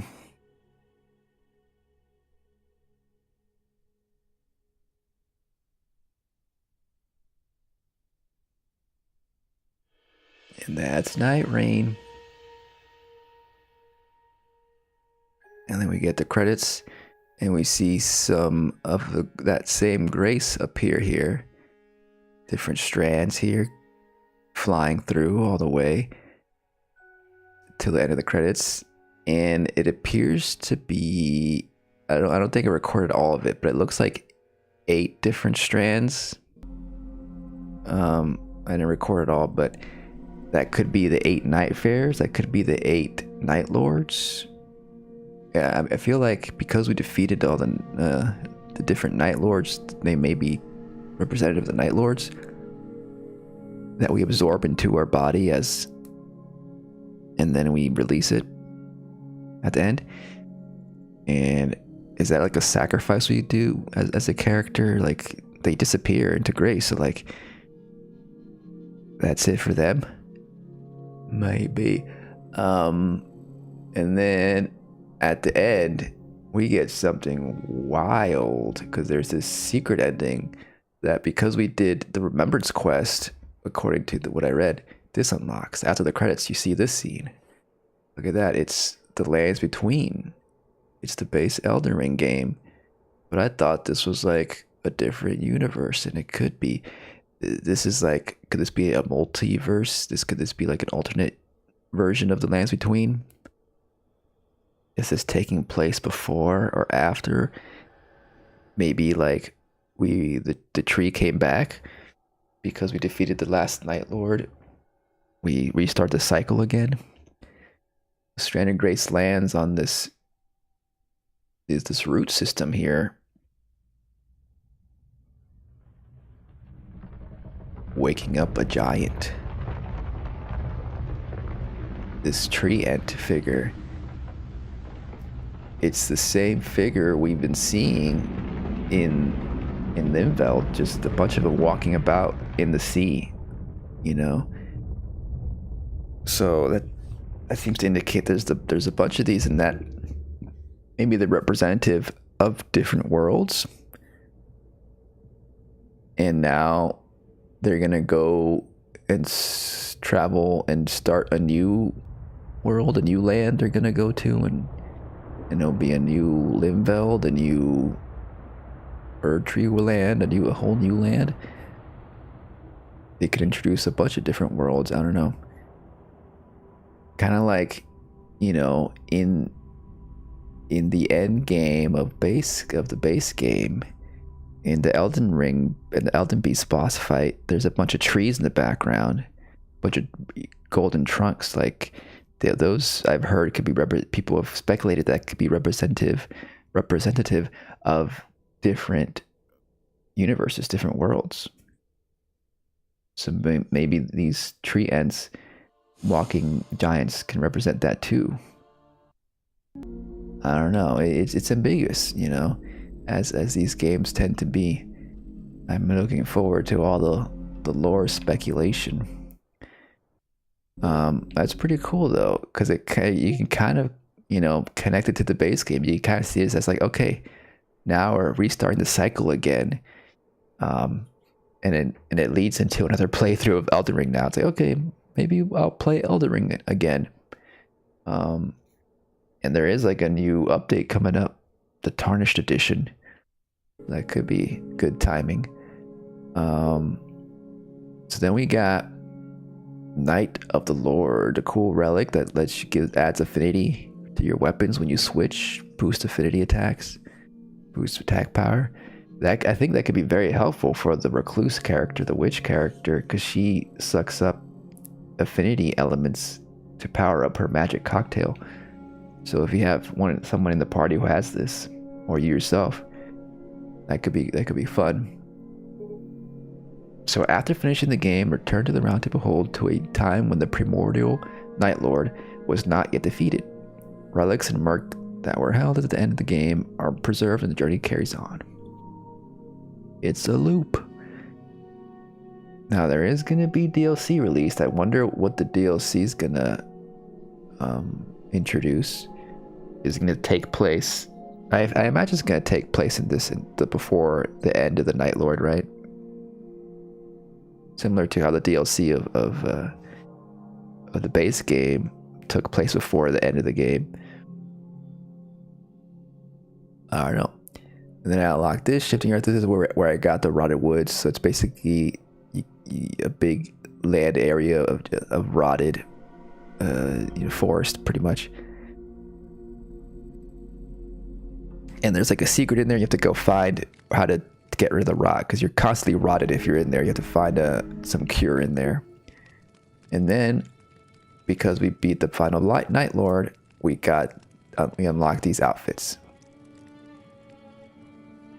Pretty cool. I still think, the original outfit is probably my favorite, but the other ones are cool too. These are for the Recluse. A lot of these are just references to previous games. That one was really cool for Executor. I got that one later. I'll show off the Sable Church one, which is just Uria from Dark Souls 3. We got, of course, Artorias skin. We got, the Sun guy. What's his name? And other cool stuff. Basically, Dark Souls stuff. Wraith character for Duchess.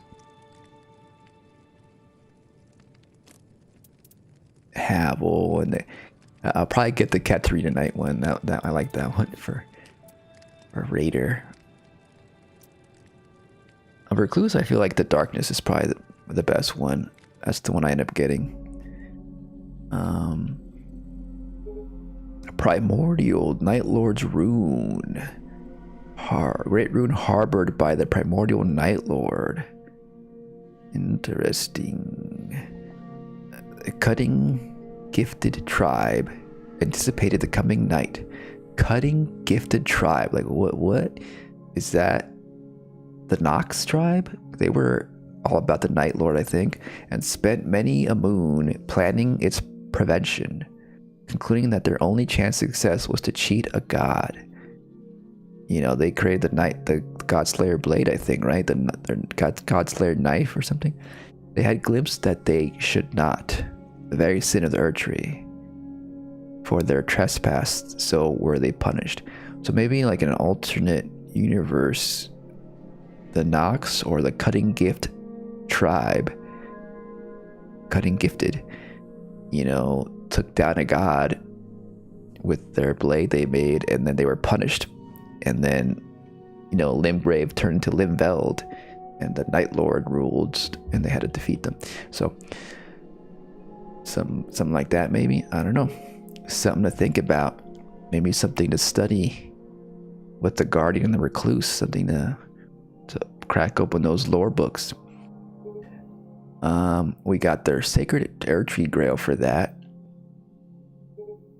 And now we're back playing Recluse, because I wanted to get the Recluse ending, because she got the special ending. So I went, I think this is probably the next day, I wanted to get her ending. And this is the first time I was in the Rot Woods and I got beat up by this bird. I don't think we found the cure. We didn't have time. We fought the Storm King again, the Nameless King.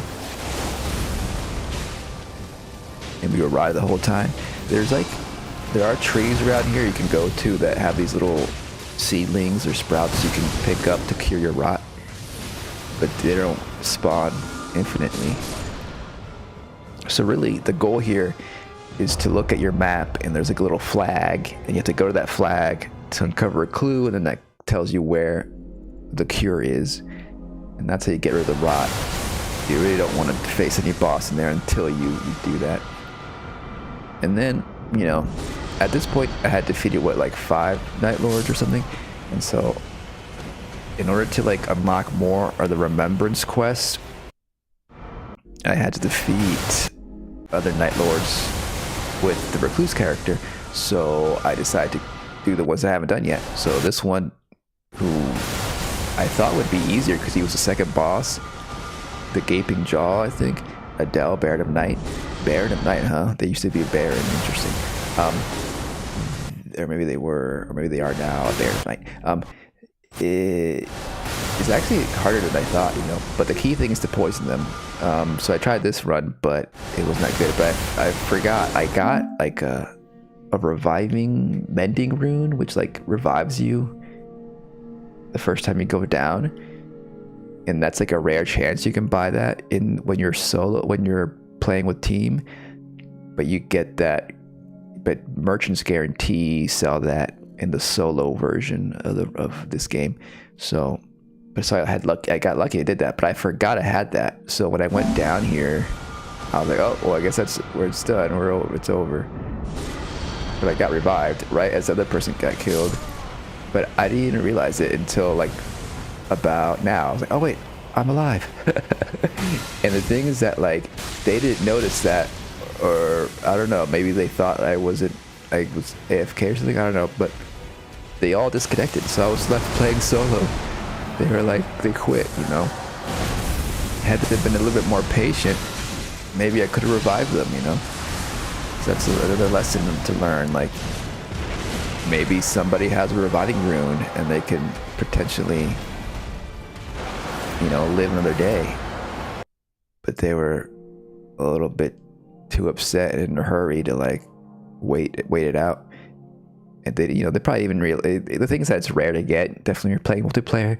Like, no, it's very rare for someone to have it. So they probably didn't think. But even still, like, you're gonna get a penalty if you disconnect like that. The more you do it, if you disconnect from a multiplayer session, I think they'll put you in like a slower queue or something. That's what they do in other games, I think. Or they might even not let you connect online for a bit. So it's not a good thing to do. But that was just a funny little moment there. And also one thing here that was interesting is I got grabbed by the grab attack and it got stunned out of the grab and it spit me out. Like usually this would mostly one-shot me, but look, it just spit me out because it got stunned. How did it get stunned? I thought maybe it was bleeding. It got bled by my Thorn Sorcery spell at some point. I did Thorn Sorcery, but their blood meter isn't full. Oh wait, that's my blood meter. They don't, it would again supposedly show a blood icon underneath their HP, but it doesn't.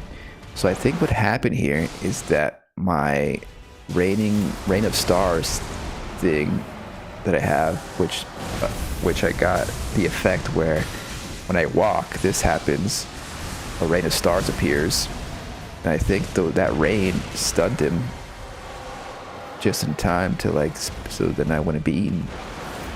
And so that's how that's helpful to get that special effect when you can.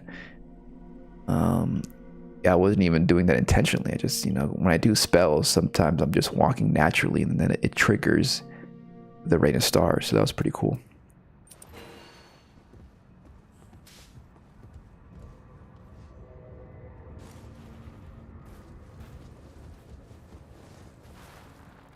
So this was another run. Let's see, was this the one? This might be the one where we won.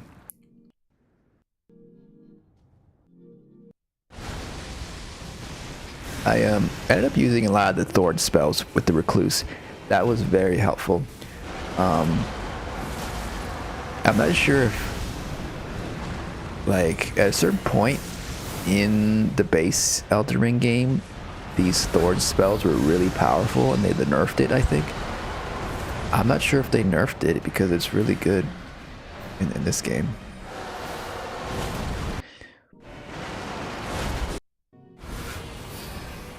And then it was basically just a bunch of juggling.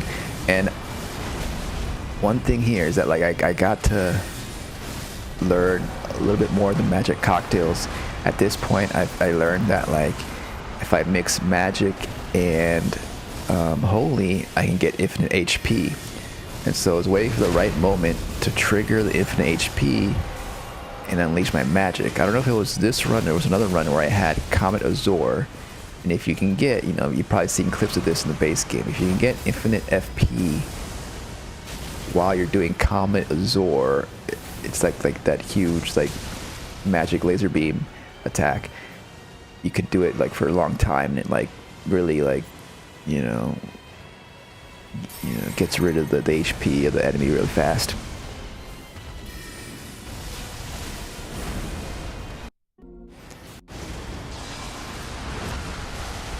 I guess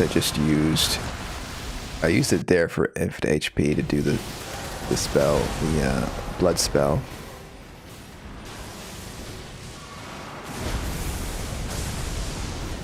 That's the thing with the Recluse. You have to like have all these things in your head. Like, okay, I gotta mix the spells. I gotta wait for the right moment to do my cocktail, and then I gotta do this and that. And you know, you also want to like regenerate your FP by absorbing the element and make good use of the FP when you have it.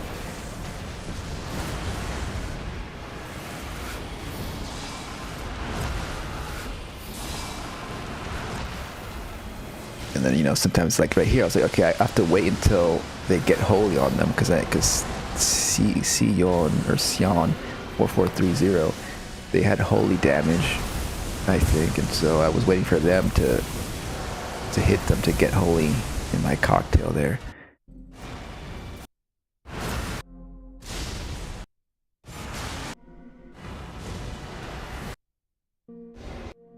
And then eventually we did it.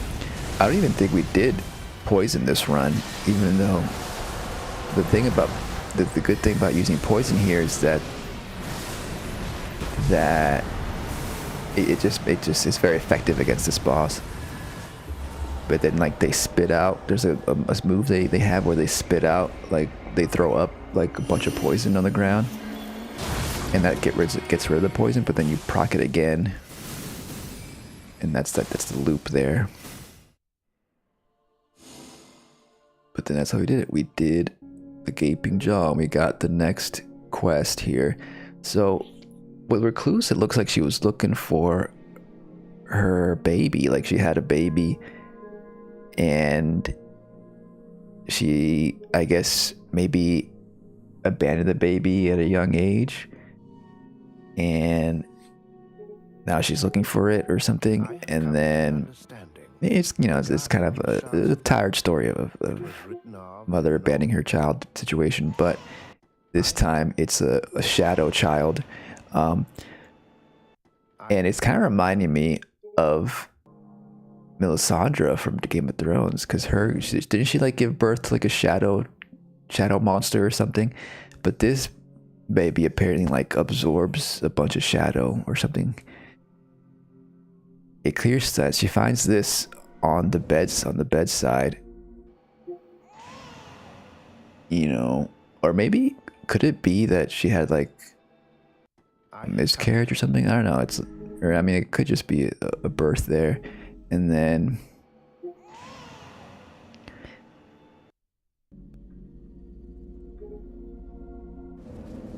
but did she have it at the Round Table Hold? Clear sign of a Nightlord's presence in the form of a terribly tattered rag, burned and worn down over a span of time untold. The hint of an impression once made by the engraving of an old sealing stone can be seen, but it is no longer legible.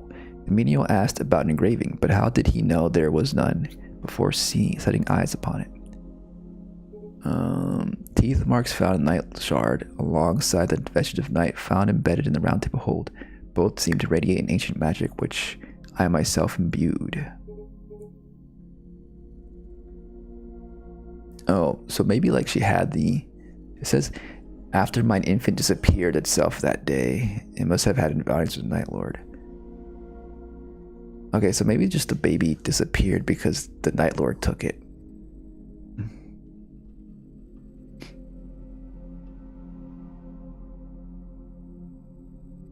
It says it would devour shadows of any stripe. The Nightlord's own shade. So this baby was kind of like trying to munch on the Nightlord.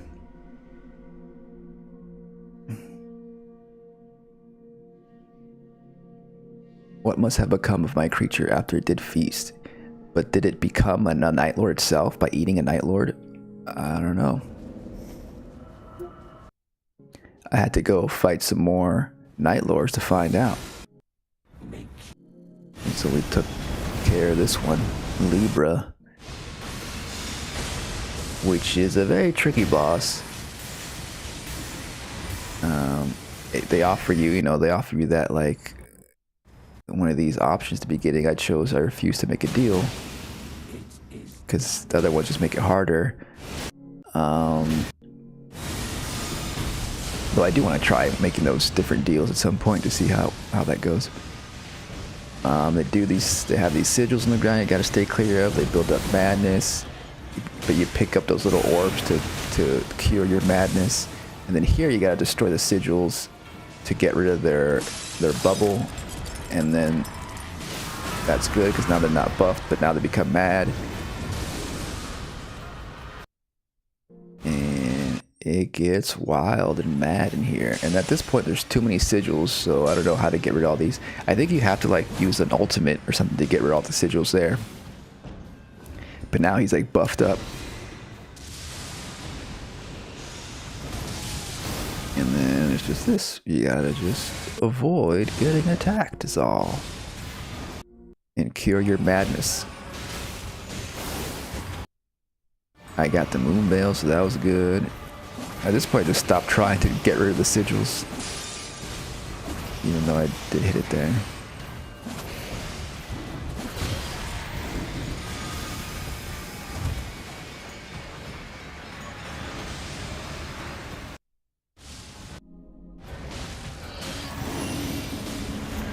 My ultimate doesn't get rid of even one bar. I thought it would get rid of at least one revive bar, but no. Beast versus beast.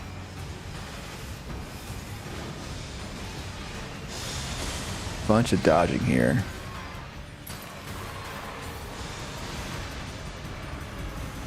But it looks like they got it. Maybe. Gotta use my range here. Uh-oh. Here we're getting mad. I gotta go cure it, right? I gotta pick up those things, but I didn't get there in time. Luckily I survived with a little bit of HP. And they got picked up.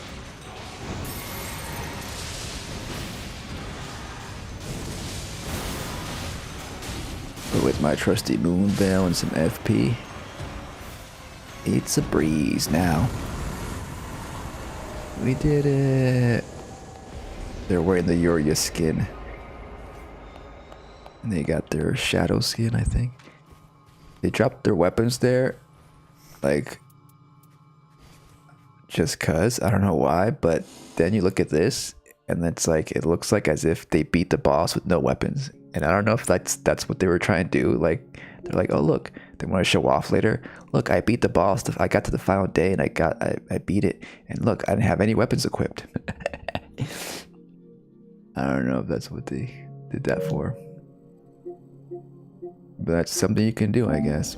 So that was that. And then we got the final shifting earth thing.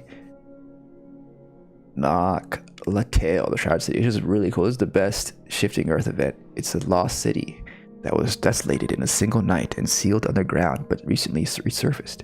The vast city, showing no signs of life, is brimming with curses and overrun by undead. The sole remains of those who sought the secret treasures said to be hidden in there. An object from an age long past, lies enshrined here. The means to duplicate any weapon, or so it is said. Not sure. I don't think I found that. There's another thing that you can get. It adds a special ability to revive once. But I still have to investigate more of this shrouded city. But of course, it's a limited time frame you have to explore. So the next thing for the recluse was to find someone hidden at the round table hold. That everyone's making use of them. And the menial was just here polishing the sword, and I couldn't find them. So I actually had to look it up, like, where is this person? And you have to attack the menial. Even the I just did this on a whim, but later I was like, okay, you gotta attack them. So I attacked them, champion. and it's revealed. This is the Witch of the Wheel I was looking for. She looks just like me. It hath been long indeed, fellow spellcaster. How pleasant it is to see thy feathers ruffled for a This is change. apparently a companion, like a... Understandable, though. As thou sawest me battle slain and buried. It looks like a The twin, Nightlord right? saw fit to return me to life. Now, we're reunited. Perhaps we ought take this chance to speak. What's up with her? Took some pictures. Speak thy mind. Rememberest thou not? The monster to which thou gavest rise, the devourer of shadow, the weapon unleashed by thee upon the world entire. I was subsumed by the infant, but clung to life in this form. So the Granted baby now- she birthed consumed her friend here, her twin or whatever, but she was able to survive by hiding, I guess, spiritually inside the robot menial puppet. Chance to act upon mine own desires. As events conspired, neither of us should have survived. That's kind of similar to, I mean, not well. It's kind of like what happened with the Revenant a little bit. I don't know, like the night consumed the daughter of the house, and then the dog came to life. But then I guess this is more kind of like Ronnie, actually, where like her spirit went into the body of that puppet. So this is more like that, like Ronnie than the Revenant is. Why? Why? In what measure did I not stand equal? What was she Granted saying? now the chance to act upon mine own desires.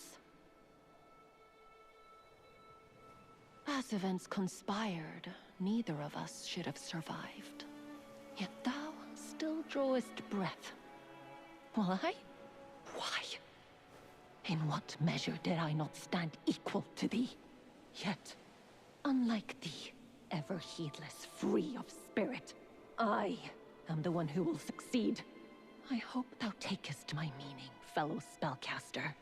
Cease thy foolish conduct, following in the Nightlord's very steps. Indeed. How should I put this? Canst thou thine own child slay? So she fears that the child is going to become If thou seekest maybe even worse than the Nightlord. I merely needed his moment. So she's like, are we going to have to kill our own child here? But maybe not. Maybe we can save our baby shadow creature. Take a good look. Thou seekest the mechanical menial. I merely needed his momentary silence. Take a good look inside the mausoleum. Okay, so we have to find the actual menial, because that was just an illusion or something.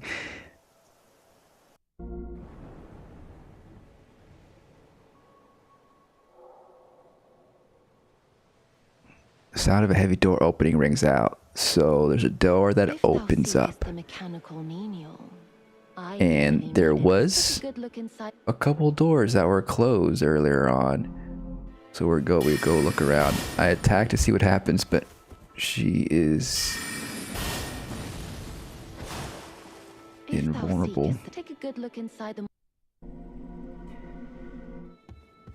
And so there's actually a door down here that's opened. This was opened in the base game too. It's different. In this game, there's like a mausoleum down here. Just like a bunch of coffins. Could this be where the night fares rose up? There is 8 coffins here. So it could be where we rose up from.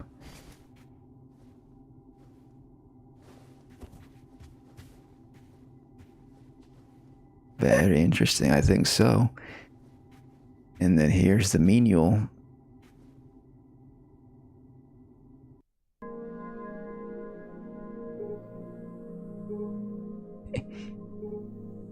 I'm alive. I've resurrected.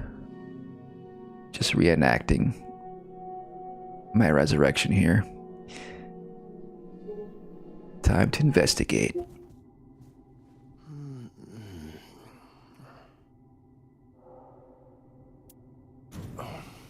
Magic root. Where am I?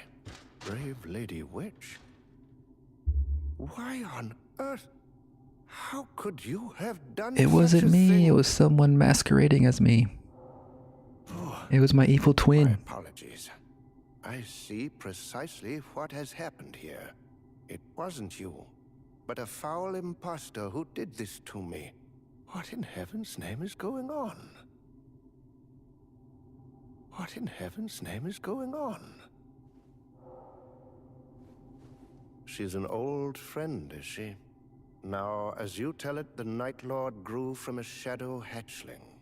If that is true, then there may indeed be some degree of culpability.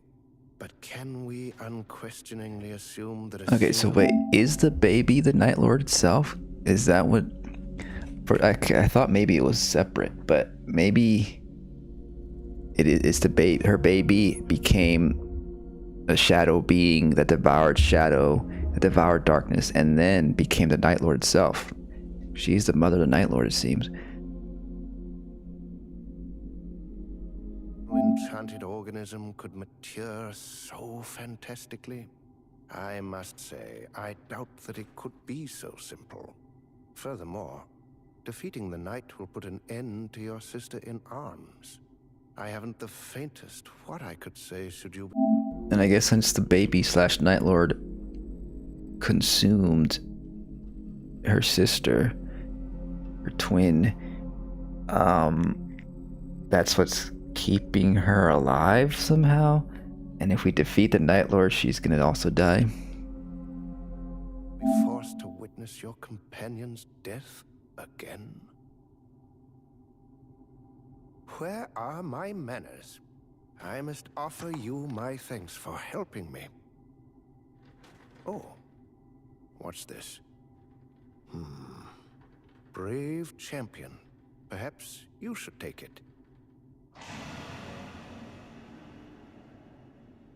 While unconscious, I had a dream. I was handed this by the Nightlord.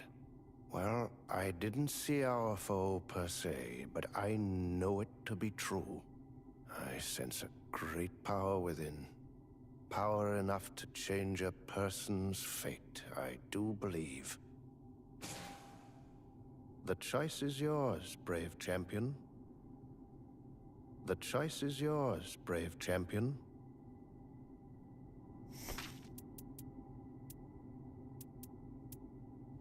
Okay. Okay, now I'm understanding better now this story after rewatching all this stuff. So then she's gone. We went back to see where the Witch of the Wheel went. Bone like stone. The infant's voice can be heard when softly touching the stone. So it looks like that's a bone from the baby. Please have patience. I shall come to thee, I swear. So I think her task is to defeat the Nightlord.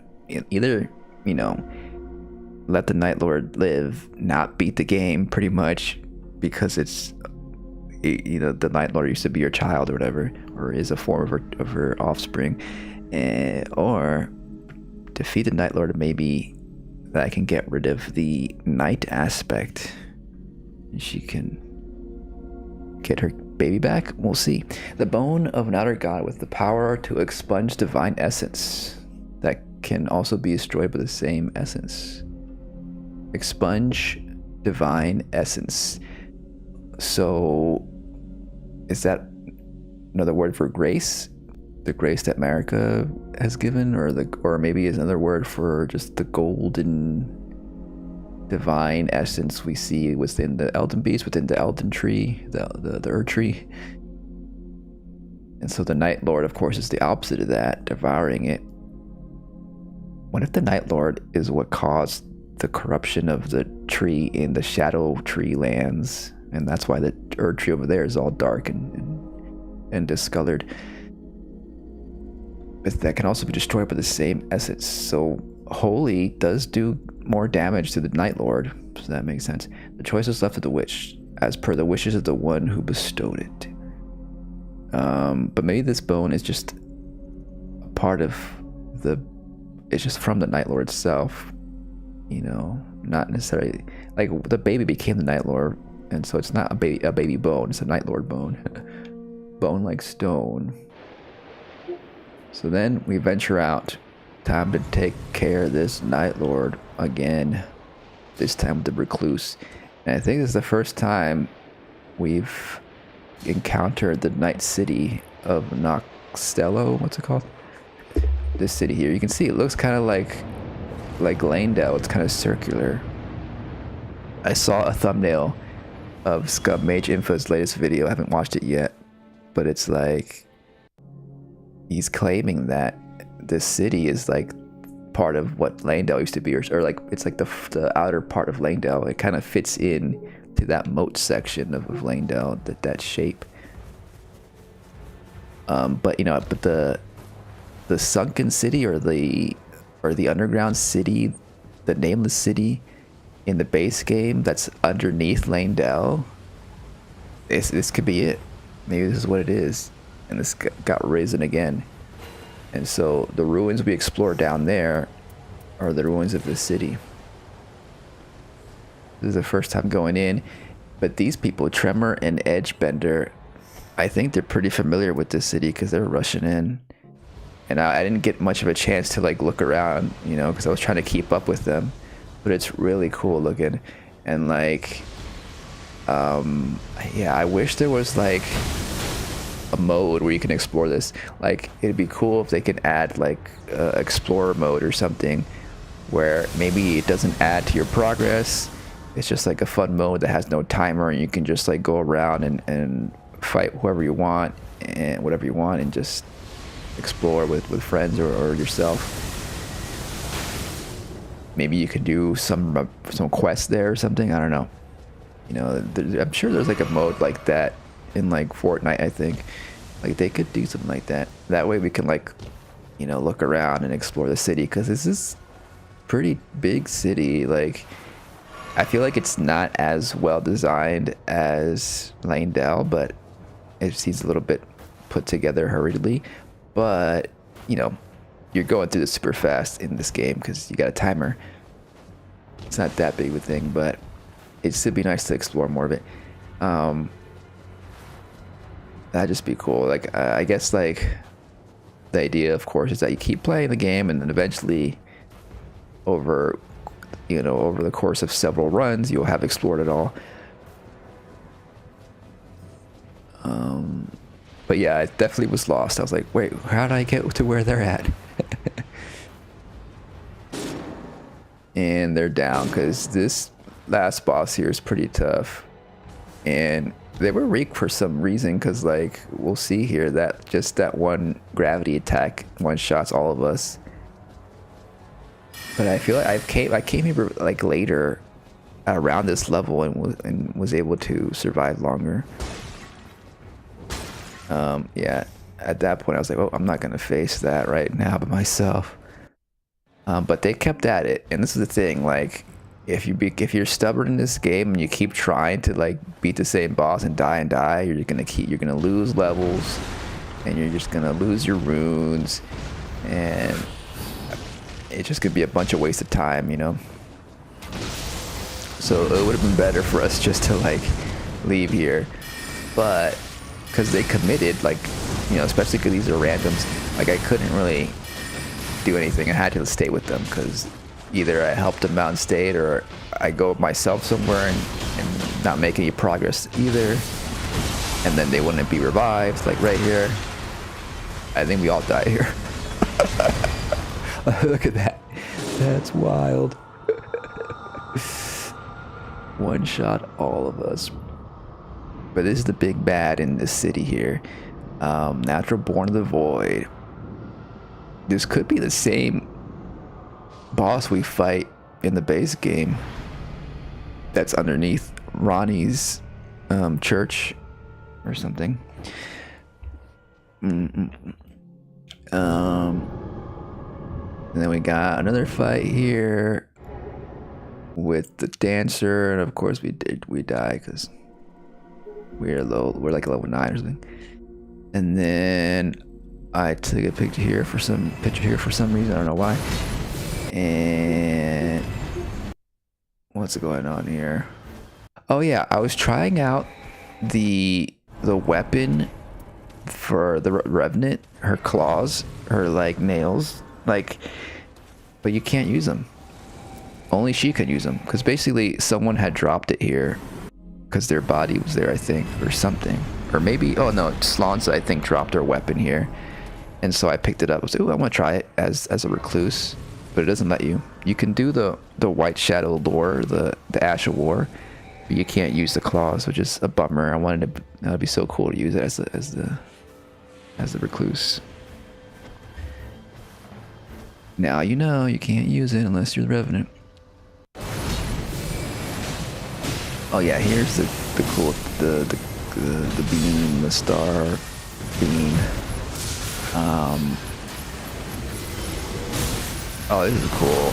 The ice thing, this is a cool moment.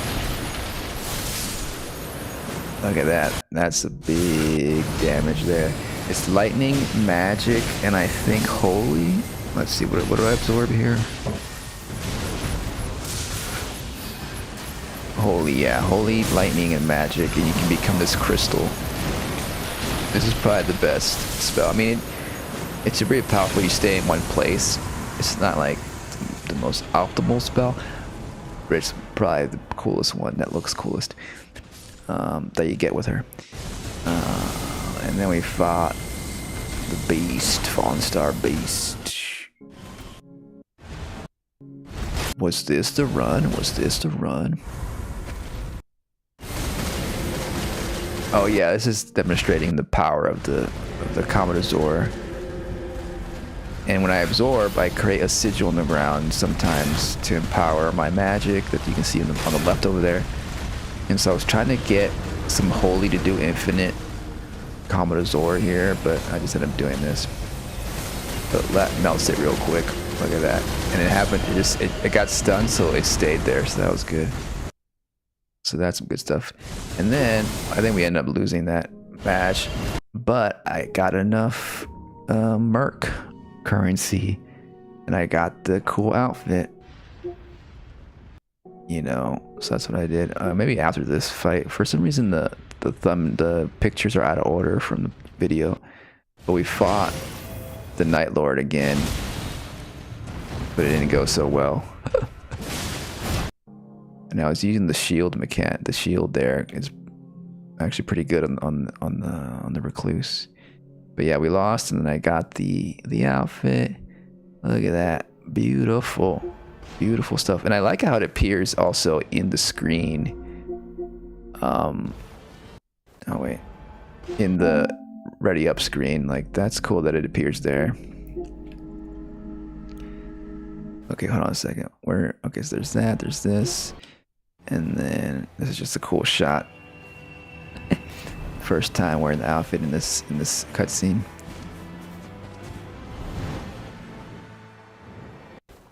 And then, okay, so this is just a little showcase of a little bug, or just the optimization of the PS4 version.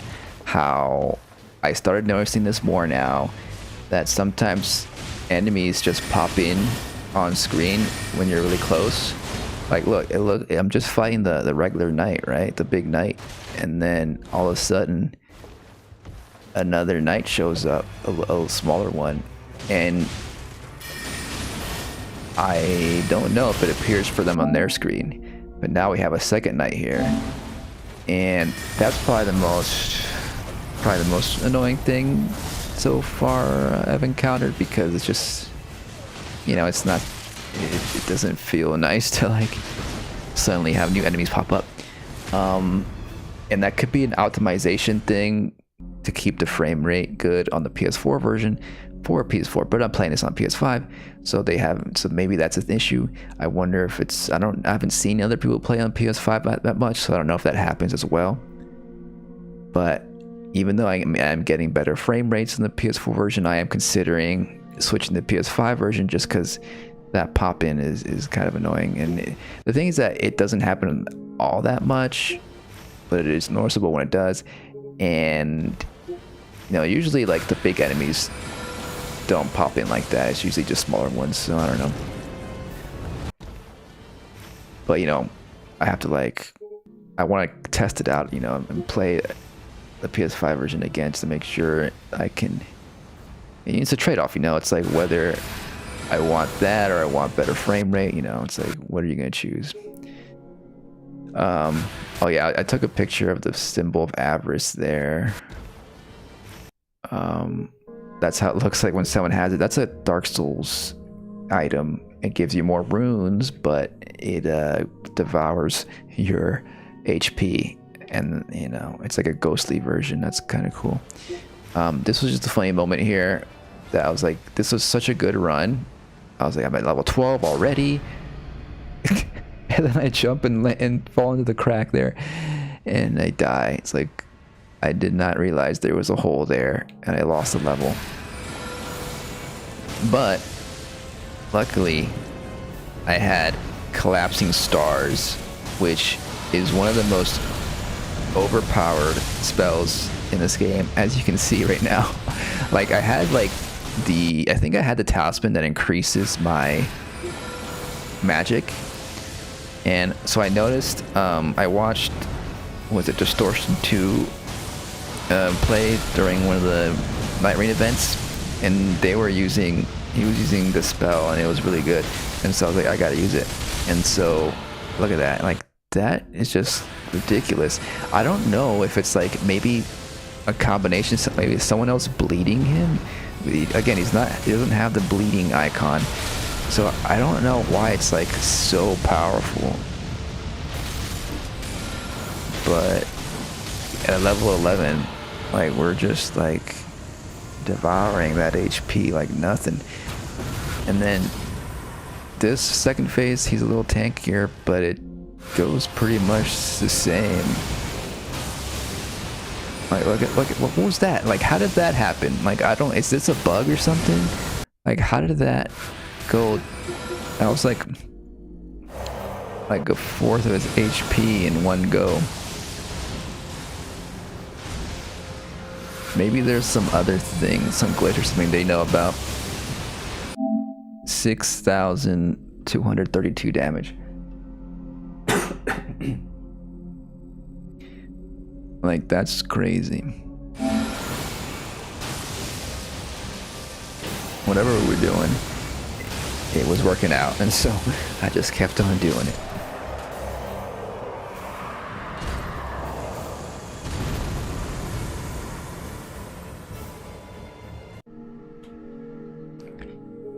And that's just how it looks like, the avarice. I guess, is it a slot in your talismans? I don't know. Someone dropped it there. I never picked it up myself. And so it was time for the Nightlord, because we had to defeat the Nightlord as the Recluse to do her quest.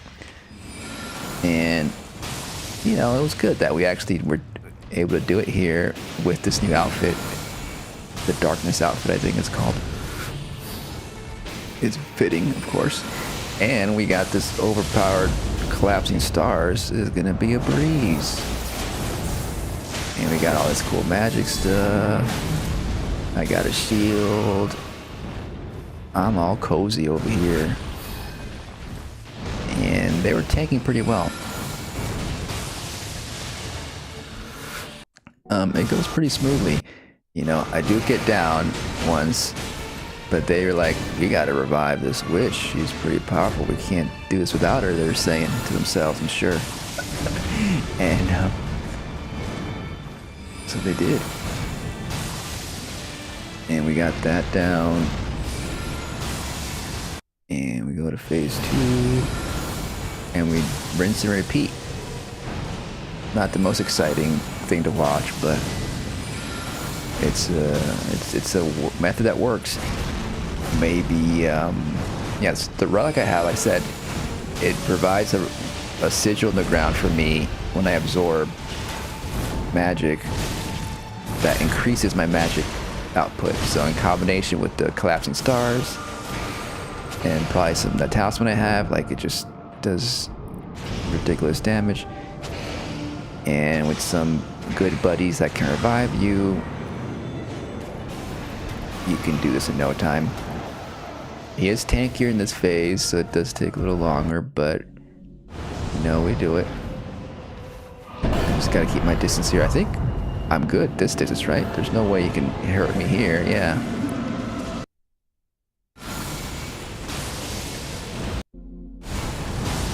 I think I also had the Thorn sorcery. I had other stuff, but I was like, I'm just gonna use this collapsing stars. Like, you know, I'm gonna fight this boss again. We know, with different characters, and we're gonna do it. You know, make it more challenging. But I wanted to get this quest done, so like, I'm just gonna do this the best I can right now. The easiest way, I guess. That's a good way to revive from distance. And she's got those dodging. I think she has one of the longest dodging animations, so it's easier to get away from those attacks. Also, another cool thing, good thing to have, is an item. Keep a lookout for an item that gives you the ability to not be targeted.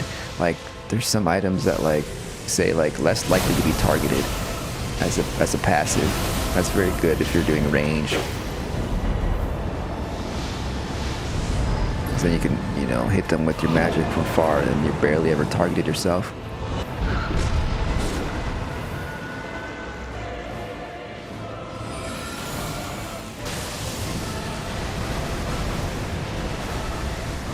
Here we go. I think maybe he's always does a poison sword at this moment.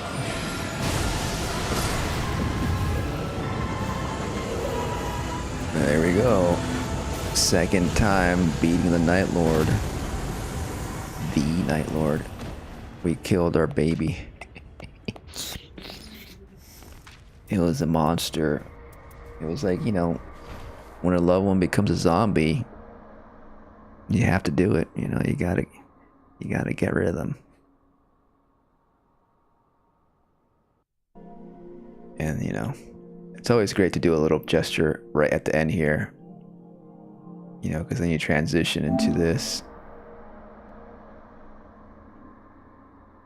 And so we explored. Once again, took some pictures in our amazing outfit here. Walked around. Walked the runway at the end of the world, you know, as we do. And, yeah. Time to get to the ending. That's a cool shot. I got the ice dagger, the ice rapier. Oh yeah, this is a cool detail, just like the flowing fabric here.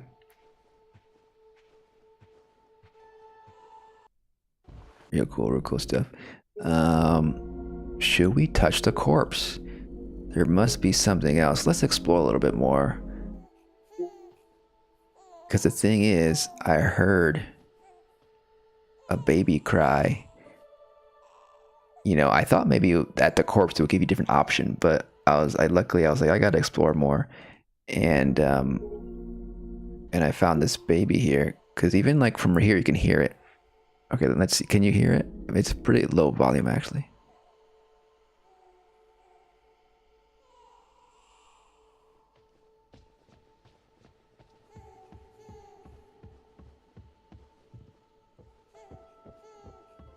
There it is. This is also the moment where like the maintenance was happening. So yeah, you hear the baby cry. And you approach a baby straight from Eraserhead. And you know, took some pictures. We found our baby's back.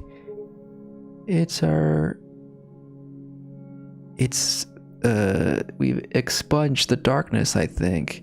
Because I think what's happening here is that we defeated the Nightlord, the big one, and that got rid of the darkness. And now the baby is back to normal. I think that's what happens.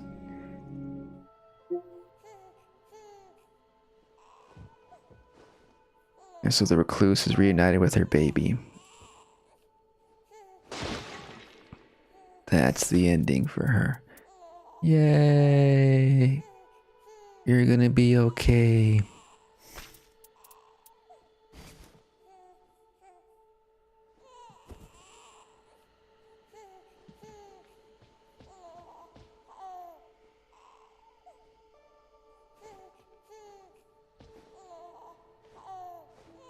But it's a ghostly, gooey baby.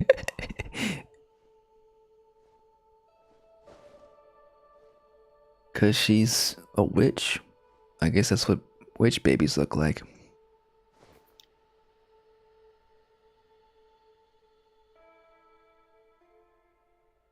A sweet little ending. That was one of the unique endings. But there's a little more to it. We didn't get the after credit scene because the Remembrance isn't complete yet. The chapter isn't updated. So I was like, wait, what happened? Did I mess something up? You have to go into this room to find the Witch of the Wheel. She's hanging out here. After you defeat the Nightlord, you talk to her. You know, after you take some pictures, of course. Where's my baby? Hey, we saved our baby. My fellow spellcaster, I thank thee for bestowing thy love upon our night. That's a cool effect there. The clothing just flowing down there, falling down there. I have to investigate. So, because we defeated the Nightlord, she was gone. She's gone because she was absorbed by that Nightlord. But that's what she wanted, you know, because she wanted to save the baby too. So we now got that Remembrance outfit, which basically just that outfit she was wearing. And it's like the first one, but like I think it's red now, and then no hat. So that's cool. An outfit without a hat. The blue one is still, you know, the one we were wearing before is still the best one, but this is cool too to have some variety here.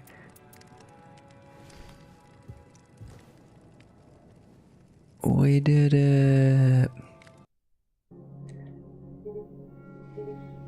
And this is the last chapter. I thank thee for bestowing thy love upon our night. Thus did mine old companion speak to me in parting. Those words resounded within as I took the infant in mine arms, as I did what I once could not all those years ago. The crying hath now ceased. The gentle night within its breast knoweth now a peaceful slumber. Interesting. All right, 1 second. BRB.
All right, so yeah, so that was a cool little story, I guess.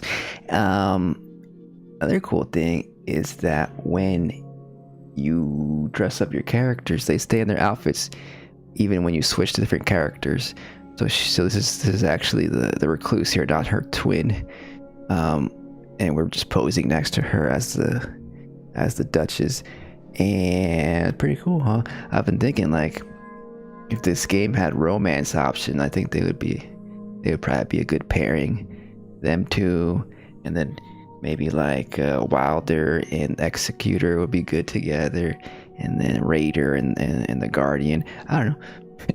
I'm sure there's some fan fiction out there by now. Super cool. And then I got this outfit for the Executor, because this is the outfit that Yuria wears in Dark Souls 3. She's like a dark wraith follower or something, and she's pretty cool. I remember wearing this outfit in that game a lot, and it's cool because like now we can like kind of role play as like Yuria, you know, but also kind of like have the Executor be a little bit more gender fluid, you know. So that's pretty cool to have this outfit on. It's probably the outfit I'll wear.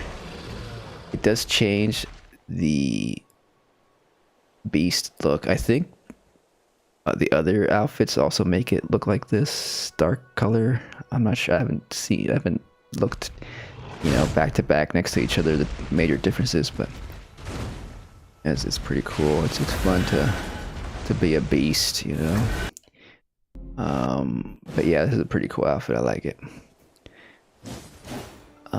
And then we just went back and we did so we played with the recluse, not recluse. We played with Duchess now since we're done with the recluse quest, and we pretty much wanted to get her Remembrance done because she doesn't have a special ending, but she does have, of course, a Remembrance quest that we want to do, and that's the next one I want to do.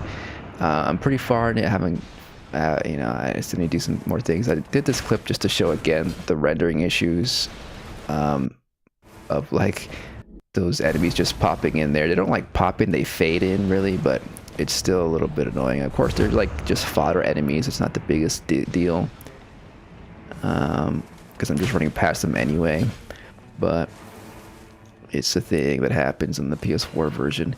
And then what do I do here? I think I also show, I think the more annoying one is when the page pops in.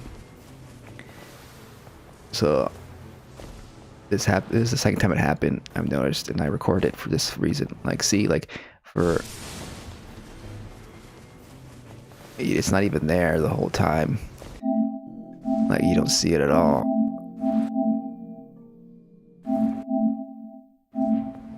And then as if like, oh, there's no enemies here, that's fine, that's great, you know, let's keep moving. Oh, there they pop in. I guess you can kind of, you know, role play in your mind, oh, they're just ghosts, you know, we're fighting ghosts out here in Limveld, so it makes sense. I don't think it's intended though. You know, luckily it's like they pop in before they start attacking us, but still. There's that, and then we just did some more stuff here. What else is going on here? So we were trying to defeat this boss because this was the last Nightlord that we had defeated, and we were using, this is actually a pretty good run. I think we didn't beat him here, but I don't think, but we're doing good damage with the poison, and we got that stun in there because, oh yeah, because we had the lightning. See, this was really good because we got the lightning dash ability that when we dash, we get lightning behind us, and that stuns him even unintentionally. Sometimes I didn't mean to. Got a good crit here. So this was like the run. I thought, I was like, man, this is gonna be it. And I was able to dodge a bunch of stuff, but not everything.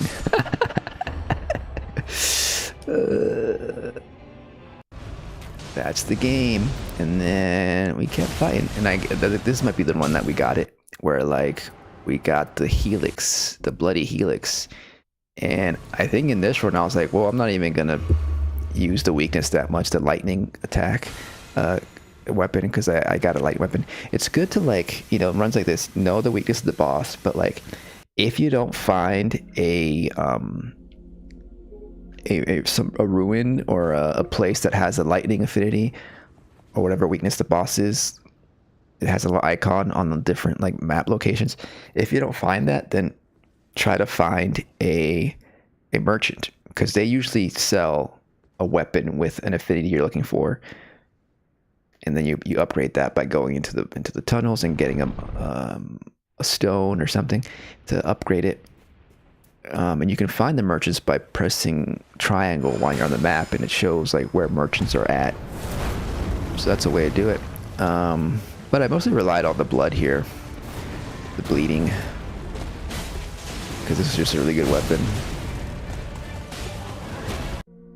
It has a good dodge, Ash of War, that you back up. And so there you see I switched to the lightning weapon that I had to stun him out of his attack right here. See, he's about to stab in the ground. Do the lightning. I think even he's got lightning. I don't know. But then that gave us an opportunity to attack some more. And yeah, this is a good run. We got a lot of bleed. We can do the pocket watch ability to like replay the bleed.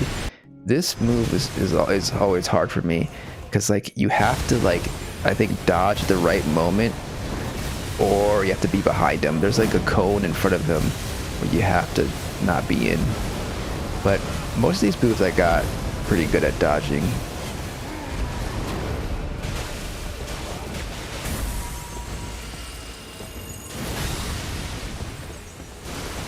But there's sometimes, like, I think, is it that again, like, he still does it, even if you try to use your lightning to... Oh no, we didn't do a lightning here, so he did the move.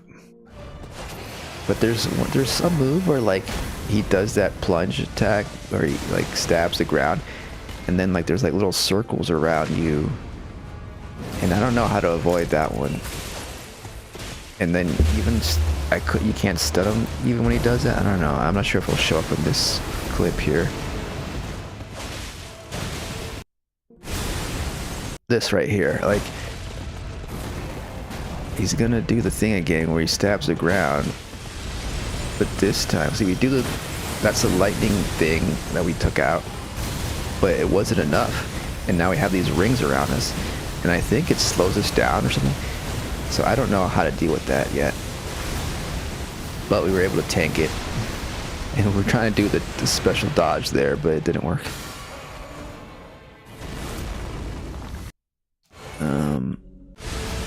But we keep at it. Okay, so yeah, so you have to like be over here. So we're out of the range for that attack. You know, I guess it's good if you can to be like right behind him when he does that, so that you can attack him during that. But it's tricky, of course. He's a centaur. He runs around pretty fast.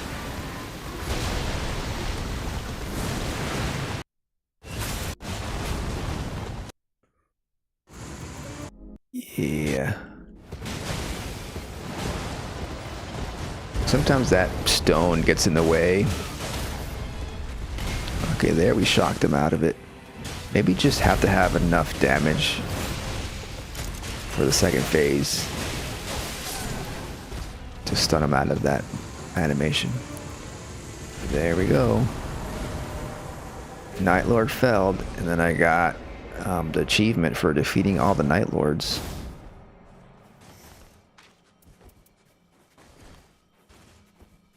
Yay, good work, Dragon and Lloyd. Did it pop up the achievement there? Maybe it doesn't pop up in the video, but we did see the screenshot here. Nightlord Conqueror. And that's the same video, okay. And then we unlocked the next step for the quest, and we had to talk to Wilder. He was cooking up something. We got a little cooking food quest here. A ritual would drift him somewhere, and it turns out he was over here. eating some pita bread. I love pita bread. It's real good, and this one seems good too. And so we examine it. We sit by. We have a little bit of some brunch, you know, brunching with Wilder. Take some pita, flatbread with freshly baked aroma. Look at that. It looks good, doesn't it?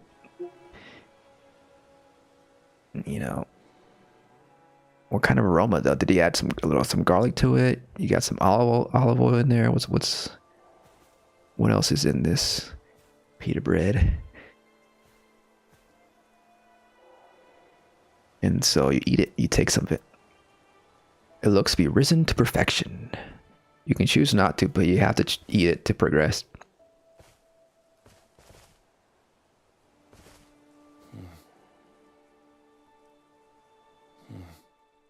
He doesn't really say anything. He's full.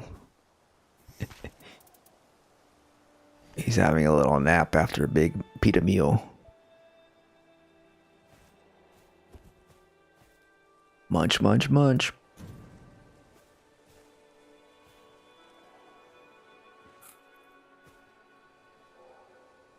A taste is a wistful reminder of childhood. Back at home. Interesting. Right. I'm glad you like it. Have as much as you want. I made more than I need. My mother taught me the recipe. It keeps well and won't leave you hungry. Just something I like to do. To remember and to clear my mind.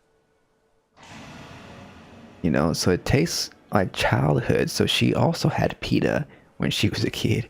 And so what does that mean? Were they from the same area, the same culture?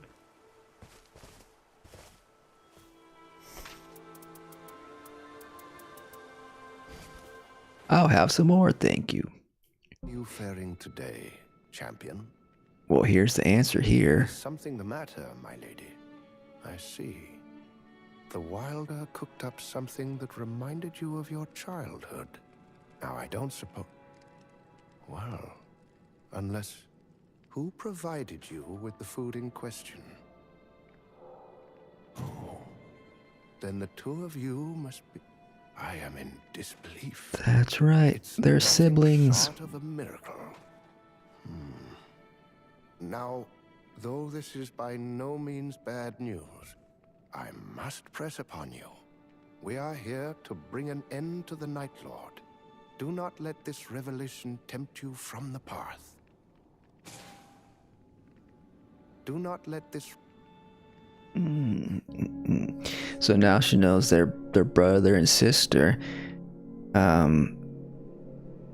doesn't want that to stray her from the past. I guess maybe she might be concerned about the safety of her brother, but I think, you know, it'll be good to fight alongside him, you know?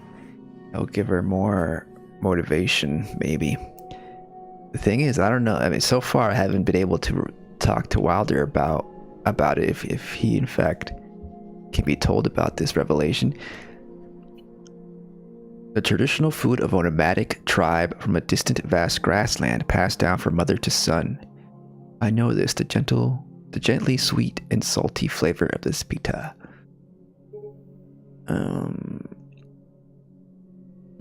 So then I think we just keep going with this. So we find a letter here for the next part. Cowardice ill becomes you. Wait, you at the shore. Who wrote this? So this is, I'm not a bit confusing why the Revenant is mad at the Duchess. Oh, I think it's because, okay. So here I'm just trying to see if Wilder has anything to say. But he doesn't. When do we fight? And we can't tell him about how, like, hey, we had to save mother that made us pita. Or brother and sister. I ask myself how I'm still alive. Maybe at the end of the quest we can. I'm looking forward to that, hopefully.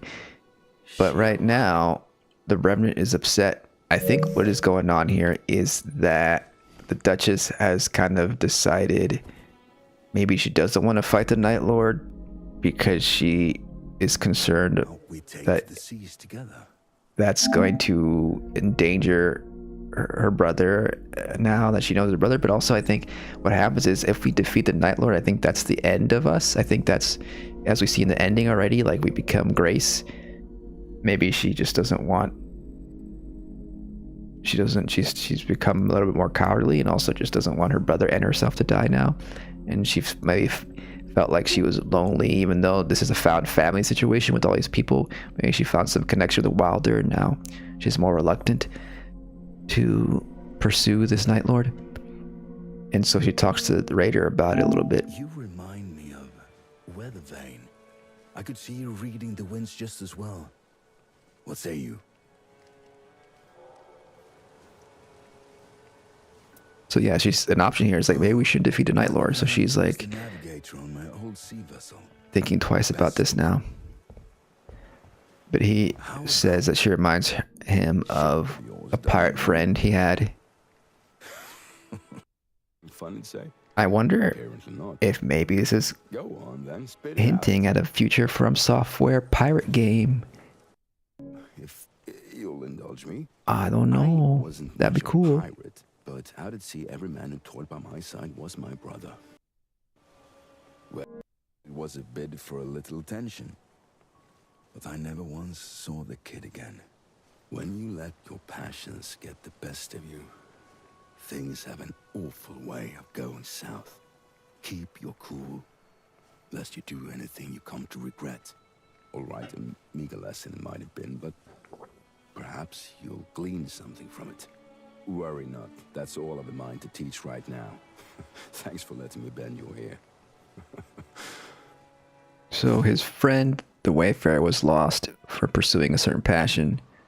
Out we take to the seas together.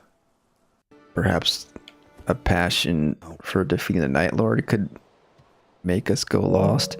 Well, can like lead the Duchess to Seas together.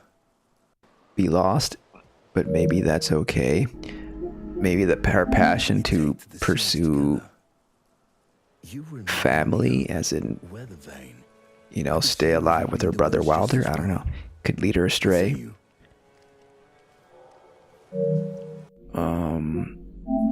Either way, she's gonna go to the shore here to face off with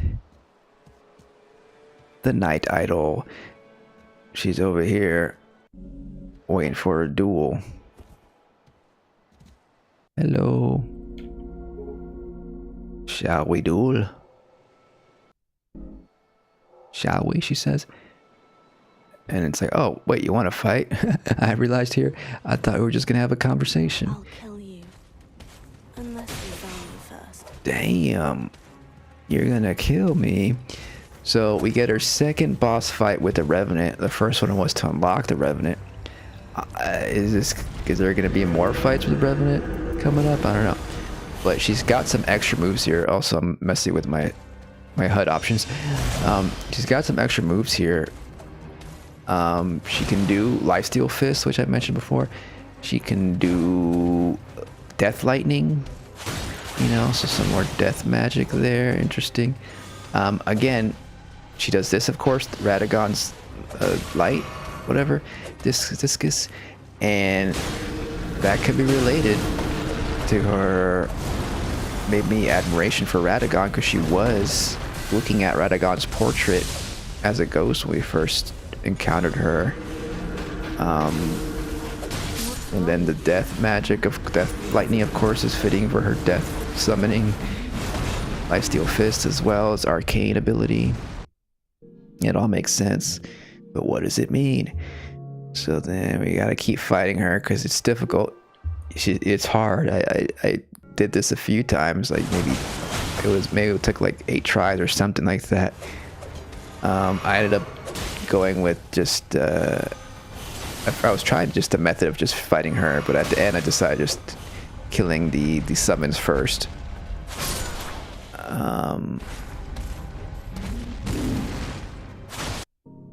And that's what we did. I think, is this the final match? And I did a lot of running R2 attacks. We did try to fight her the first time for quest as Duchess. and that wasn't very successful. We ended up using the Guardian. But then for this fight, you can only fight her with the Duchess, you know, because it's her quest. What's wrong with you? So those are annoying, right? Also because there's that fog wall there. So like I didn't realize I was at the edge there. So I was like, I'm gonna have room to dodge here at least. It'll be fine, you know. She's almost done, and then I got stuck backing up into the fog wall. I couldn't dodge, and she just keeps slashing at us. But eventually, we got her. Another thing is that I don't know if this happens in the first time I fight her, but you get flasks back during this fight. You know. So if you like take your time a little bit, eventually you'll get a flask back every minute, I think. I'm not sure if we get it here, but see, basically the key thing was doing running attacks. Wait, this is the same one that I showed earlier, yeah. Then this is the one, must be the one where we win. Running R2 attacks are really good because he like does the cartwheel backwards to avoid the follow-up attack from her.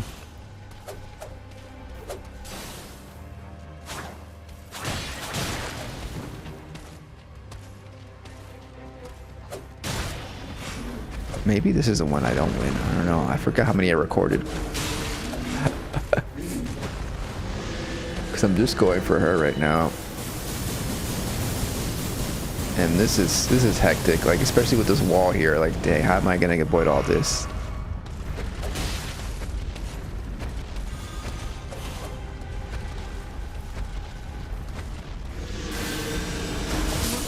Oh yeah, that was bad. That lightning is really good, you know, and you know, pouring salt on the wound there, just firing that magic death missile beam at us on our corpse. And I just keep on dying, huh? Did I just? I think I recorded this longer than I wanted to. This is like a full 15 minutes of me just trying to fight her. I'll kill you.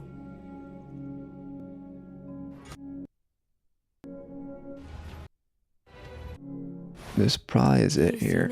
Yeah, okay. So then we got rid of all the summons. And now it's just Duchess versus the Revenant. Pretty much running attacks.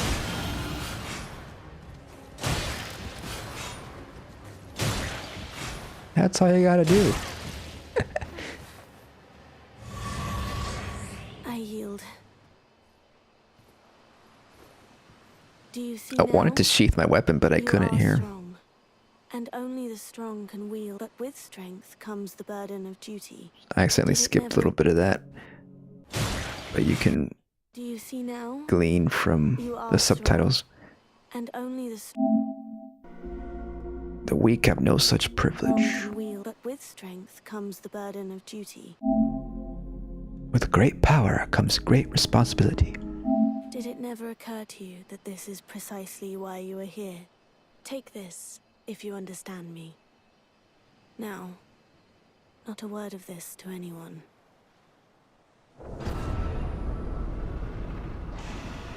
I mean, at least she's like aware of her privilege and has a sense of duty as an aristocratic doll. Ground me into the dust. Well, not a word of this to anyone.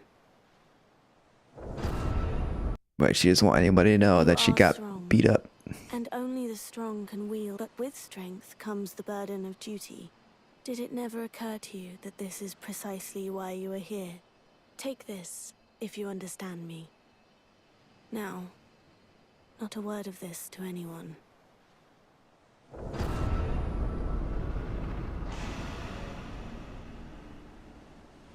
You really don't hold back, do you? I was only trying to give you a nudge, and you practically ground me into the dust. Well, you grinded me into the dust like 15 times in a row. She's holding her arm like she's hurt, but Well, she's a doll, right? Does she feel physical pain like that? I guess so. Good fight.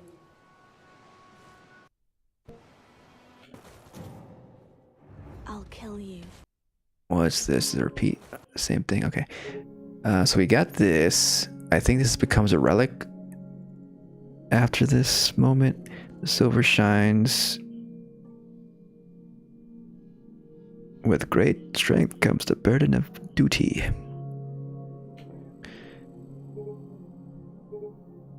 More pictures. You really don't hold back, do you? Nope. And then I think that's pretty much the end of most of all this. We did a little bit more actually, but what was I doing? I think I was doing more. Yeah, I had to do another quest for her. I had to go to Limveld, and so I did a solo mission because again, it's hard to match up when you're doing a remembrance quest. We had to kill these 3 guys, but at level 2 it wasn't happening. So we went back, we leveled up by fighting these enemies, and it wasn't that bad actually. Like with the update to the solo runs, we're getting more runes, and like even though we died once, like especially with this whip we got, we were able to bleed and get enough runes to go to level 5, and that was enough to come back here and defeat these. Even though they were still tanky, you know, we were able to do it with our replay ability to proc the bleed, and eventually we got it.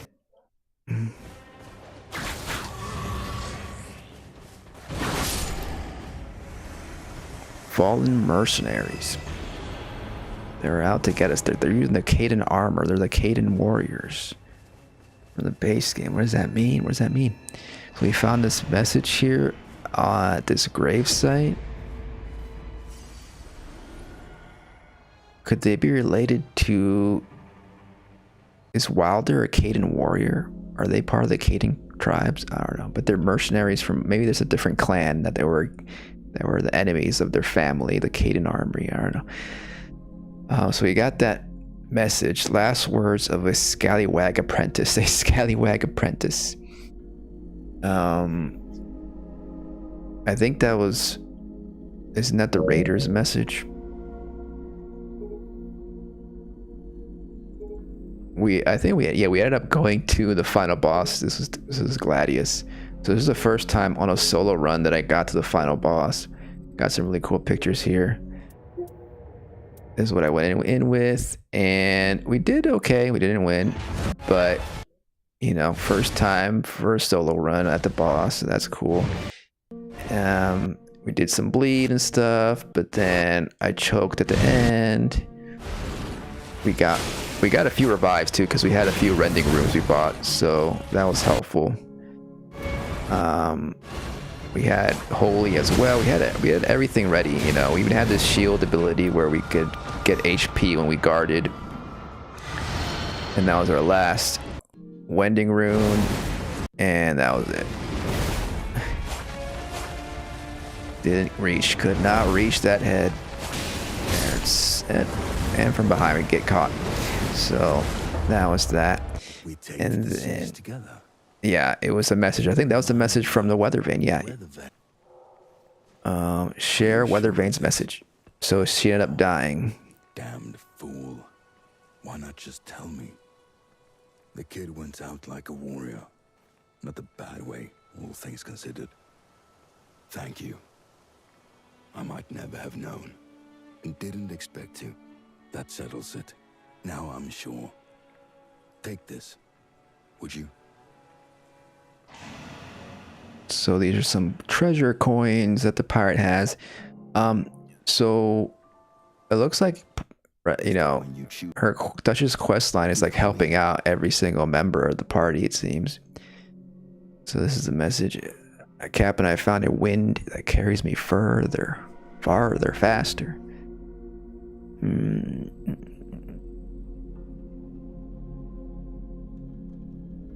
going by the self-appointed title of apprentice of a great pirate. Weathervane found the dreams could come true, and even if they might take a lifetime. Interesting. She's a dreamer. And then we got the coins. So the coins recall the man's worldly wisdom. It's your journey. Take all the paths you like. And then that becomes a relic now. And now this is where we're at now with Duchess.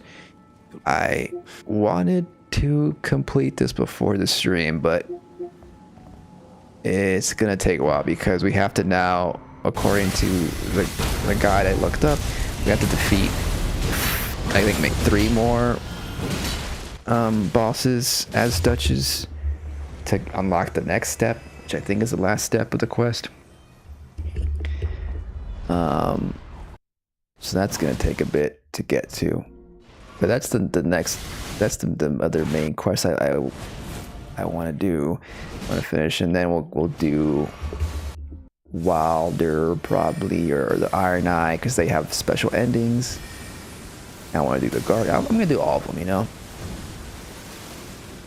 But those are the priorities right now.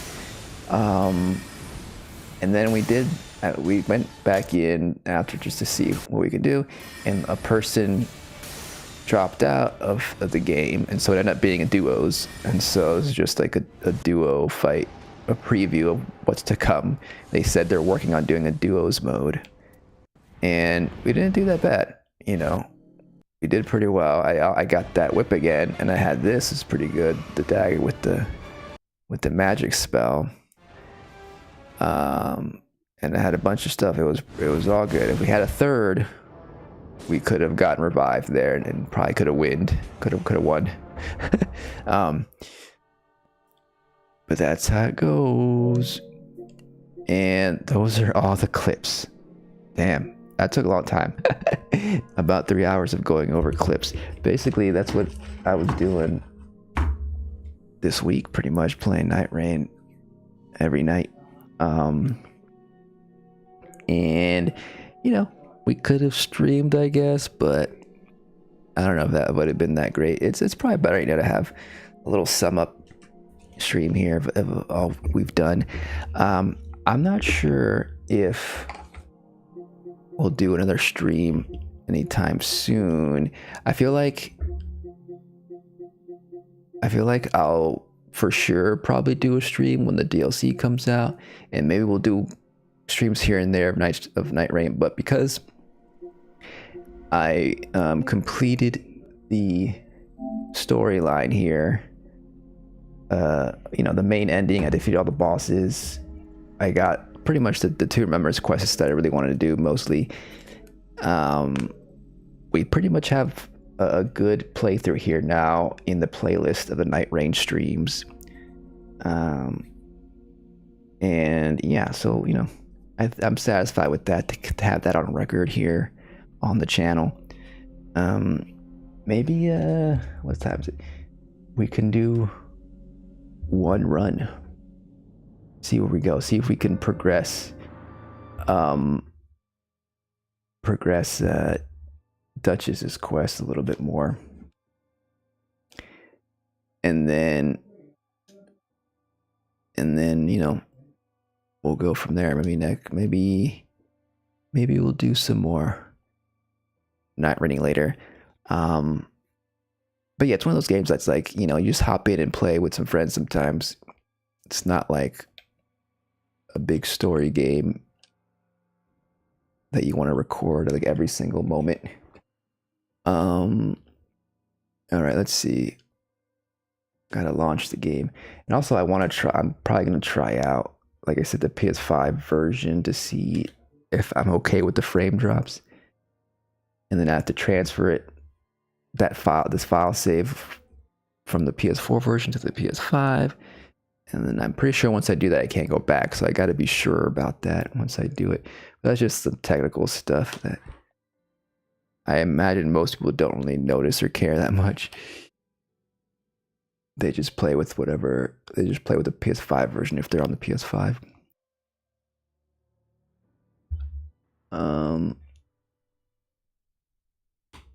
Yeah, but overall, like, it is a fun time. Like, it's definitely, you know, fun with you know, friends on voice chat.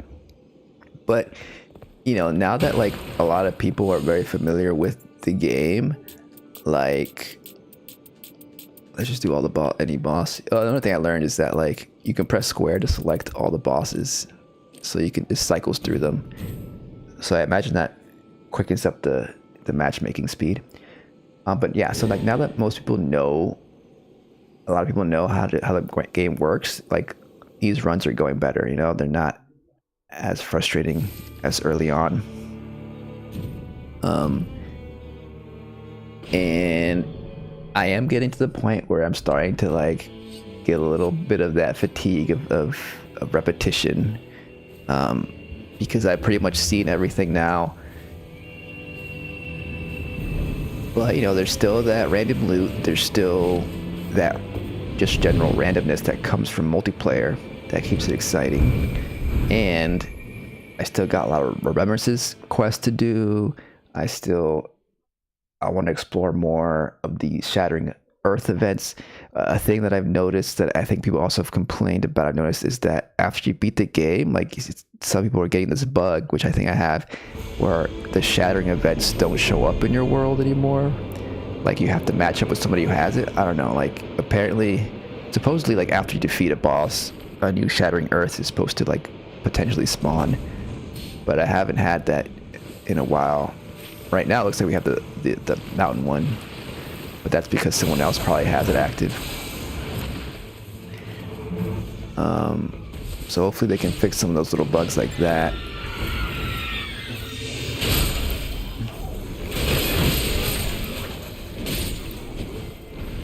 Alright. Oh, always good to go to these camps and get enough runes to level up once.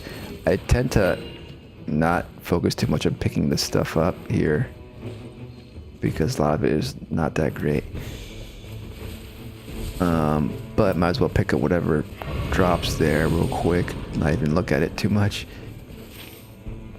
And you gotta hurry. So they want to go over there. We could go over there, but I thought maybe we could do this first.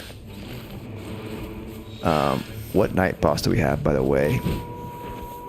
We have the Gaping Jaw, so we need to look out for poison. I think I saw some poison.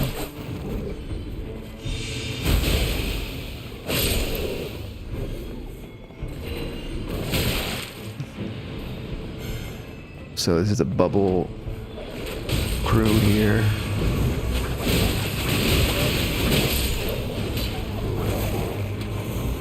See, like, these are randoms, but they look like they know what they're doing at this point, for the most part.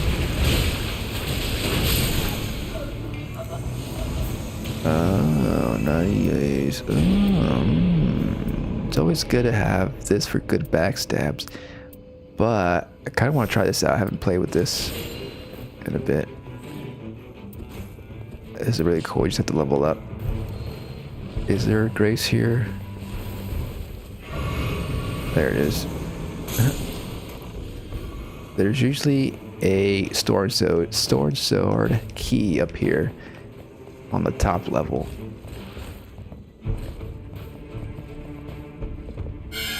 Always good to get those jails because that's a lot of runes.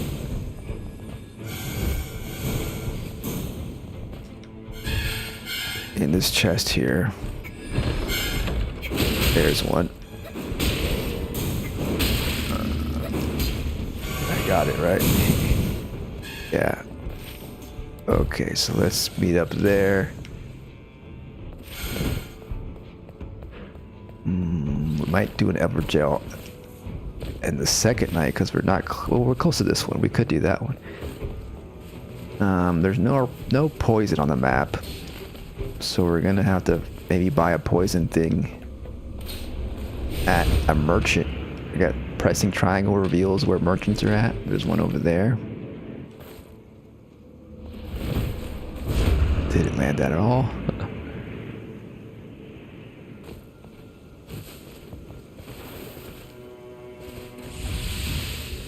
Where are they going? Okay, let's go there. And then we'll go to the Everjail.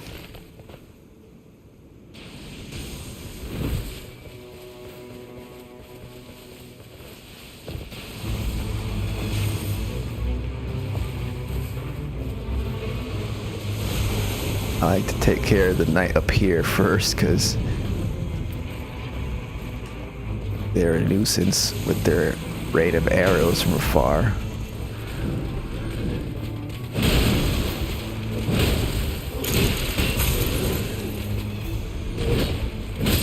They fell down. Gives me time to do this.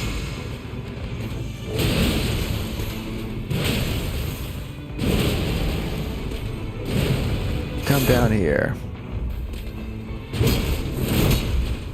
Come down here. Oh shit.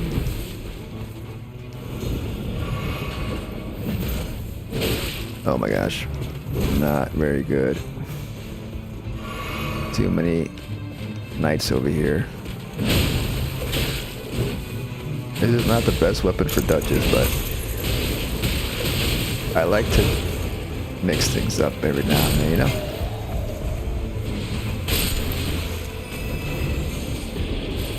Ooh, we're gonna get the ant spur for sure.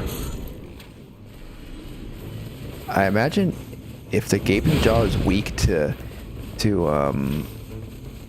poison, maybe they're weak to scarlet as well.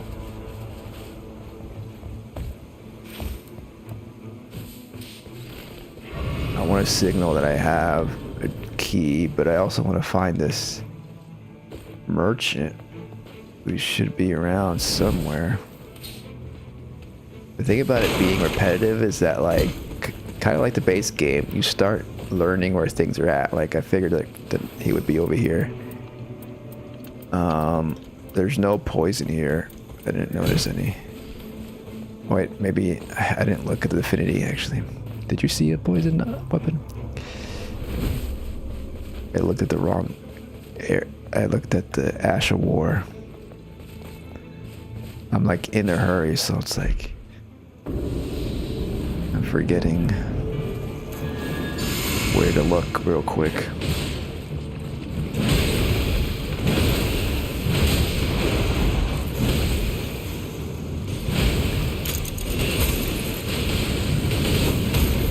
Yeah, but because, you know, a lot of it is sameness, you start to learn patterns that work out for a lot of runs. Oh, I should have done my thing.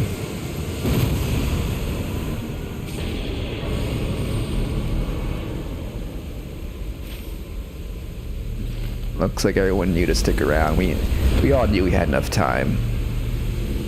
And we had a grace there, you know. Just gonna have to burn through a couple flasks here. Sometimes I don't realize I'm not running. I have to press the running button.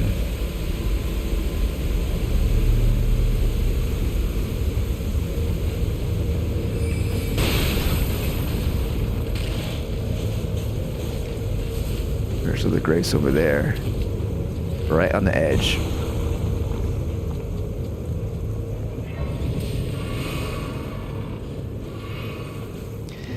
Alright, so we should go to this. We go in that direction. We don't want to be in the second night and forget a church, you know. It's a big debuff to have one less flask than you could. But if you're high enough level, it doesn't always matter, and if you're good enough, I guess, you don't need that many flasks.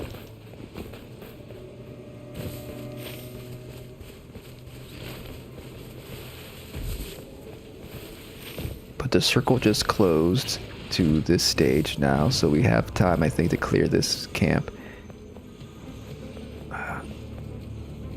They don't know that they're up here. These are the ones that we need to fight. But maybe they're fighting the other one. I tried to parry.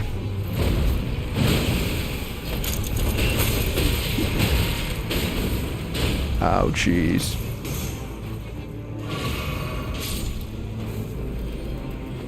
The ones with the big clubs are the bosses, so those are the ones we want to focus on.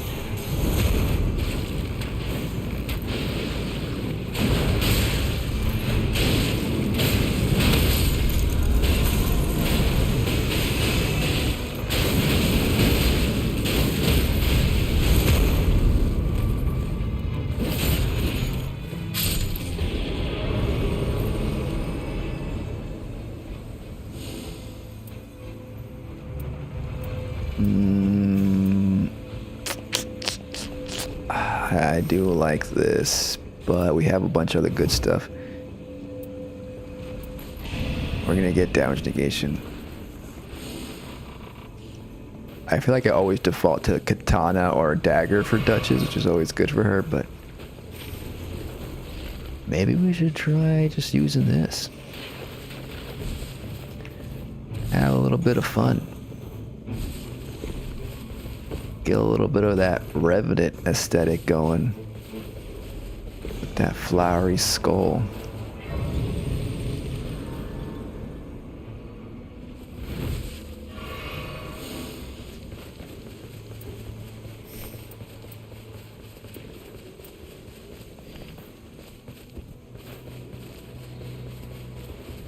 You can even sheath right now.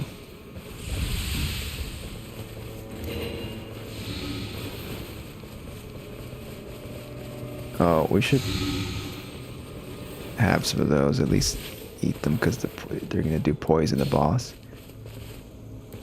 Sure, yo. Let's go.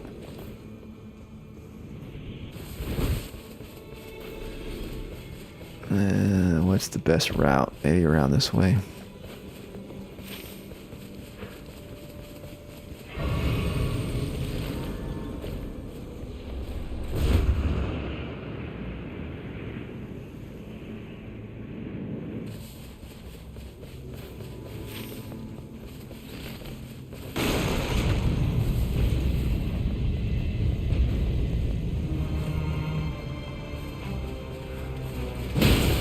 Where's the night closing in on? Okay, I think we have enough time. We gotta rush the boss, though.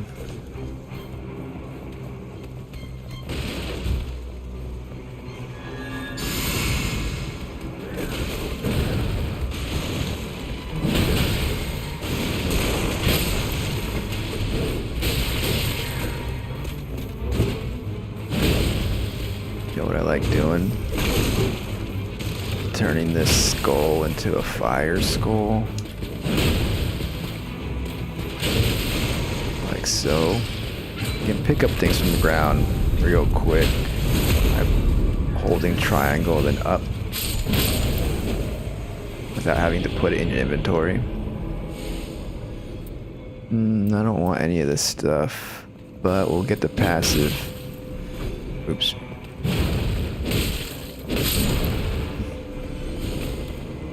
Improved damage negation. Improved damage negation at low HP. Let's unlock some clues.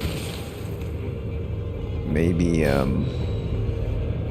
get one of these things. Bleed. Thorn sorcery.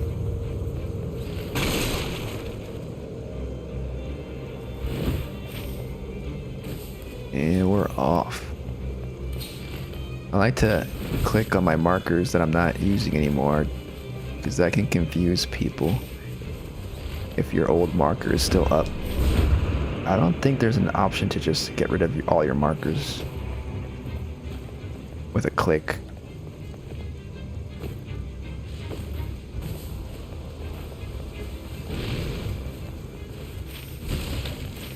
Oh, it would have been nice to go back to that grace. Oops, didn't need that.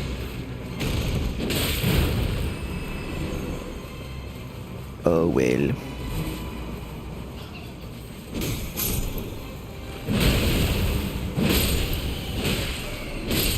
Just take care of these enemies real quick.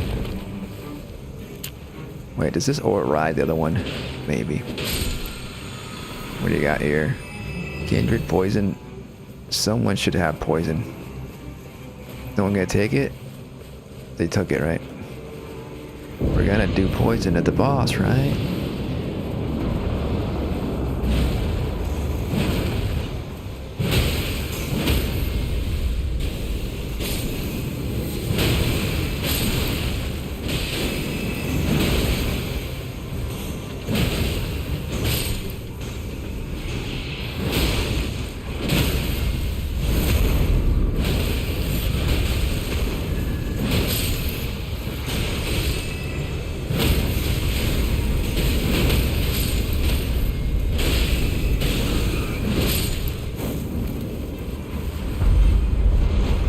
Should probably heal up.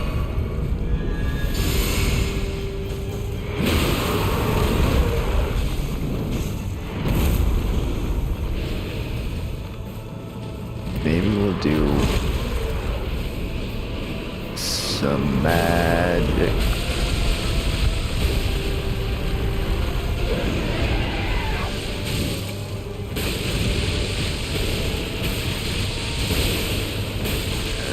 There goes the bleed.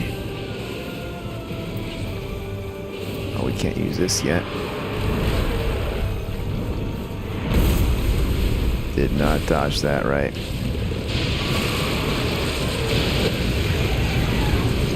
Got their tail chopped off. They can't do the swing with the tail because it's chopped off. That's cool.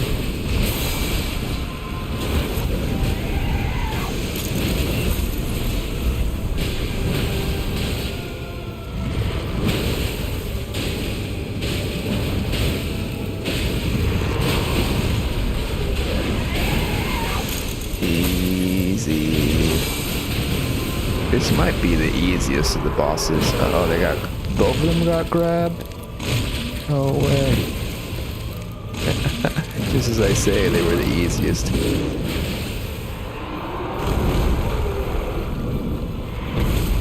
Oh my gosh. Might as well use this. Oh my gosh, dude. That's fucked.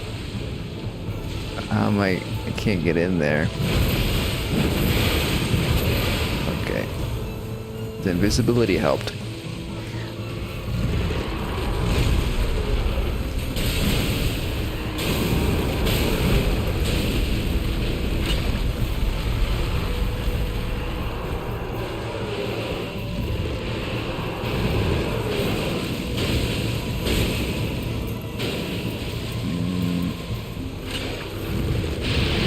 Done here.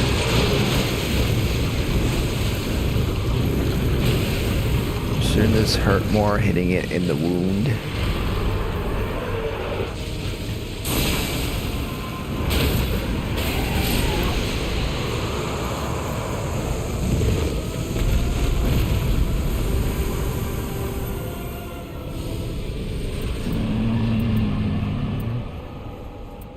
This is cool. Like, at first I didn't like the inflict blood loss at low health. I thought that wouldn't be that good, but it actually stays active for a good while. And like, you get low HP, you get blood grease on your weapon, you heal up, and you have blood grease for a bit. Pretty good. I mean, I'll take it if you're not taking it. Oh yeah, I forgot to level up. I can use it now. Frozen needle. I like this weapon. Alright, but we gotta head south soon. Like, that church is gonna disappear from us. It's gonna get engulfed in the fire if we don't go there soon. We should head down here.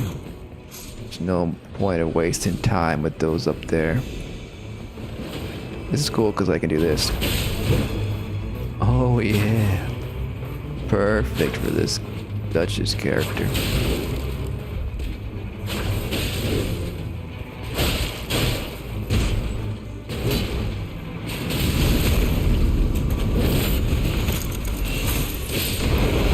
Nice. Interesting, interesting.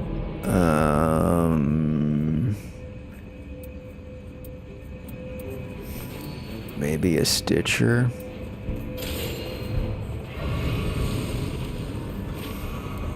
Yo, we gotta head out over there. We gotta take this thing. We gotta head down. Mine's the red marker.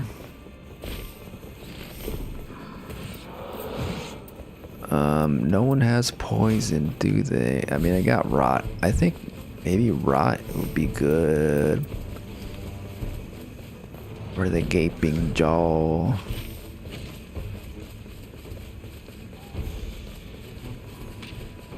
I mean, there might be... There's not a merchant close to the church, really.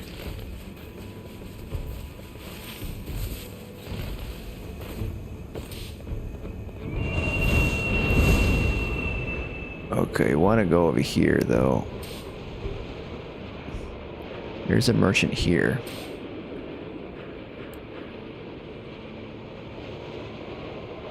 Did they not go on the bird? They didn't even go on the bird. Dude.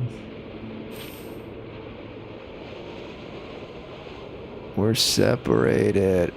I'm gonna have to get a poison weapon for them to wield.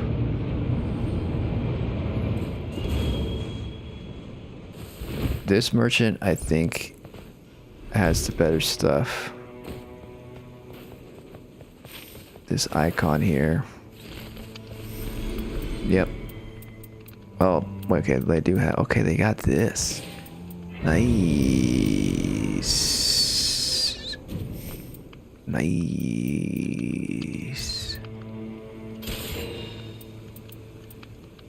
And we could upgrade it to its lightning and its poison.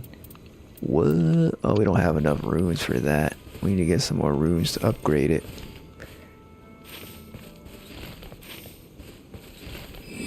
Oops. Where is everybody? There's over there. How much runes? 18k was it that one needed?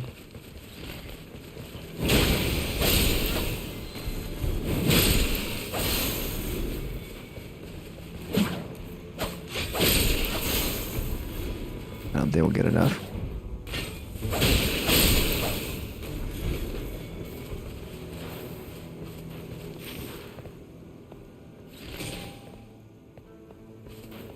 There's a world boss there that we can probably take care of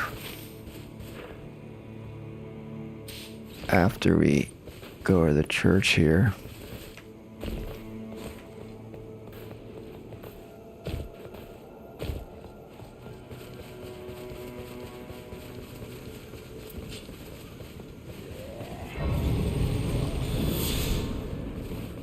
Oh, I have determination on this.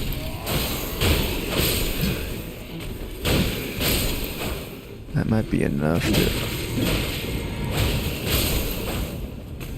get me an upgrade. So the idea is to switch between this and this on the gaping jaw. Poison and rot.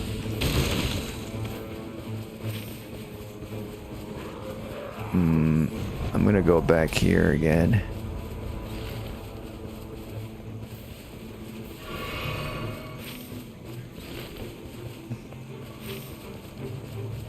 And then I guess we can take down the castle. We can just go this way. Actually, you should probably go this way and fight things in the mountaintops. I'm sacrificing my runes to upgrade my weapon. Might not be the best thing, but I don't know. It's gonna be okay. I say we go over here.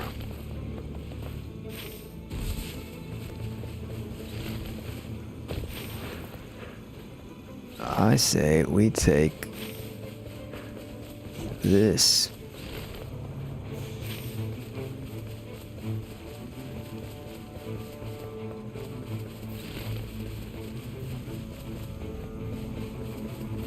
Can this guy see what I'm doing here? No, they're not taking it.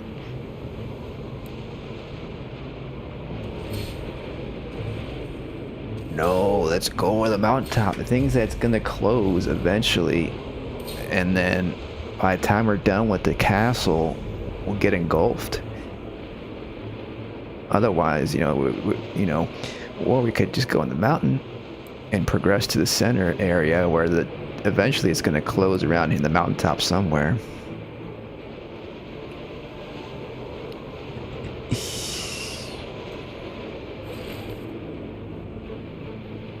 You think this place is gonna be tough for me? There's another merchant here too. Is there a grace around here?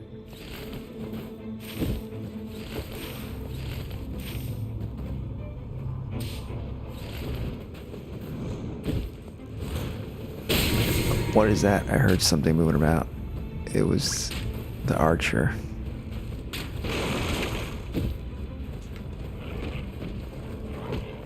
Trying to get a backstab there. I think I'm safe here, actually. Can't reach me.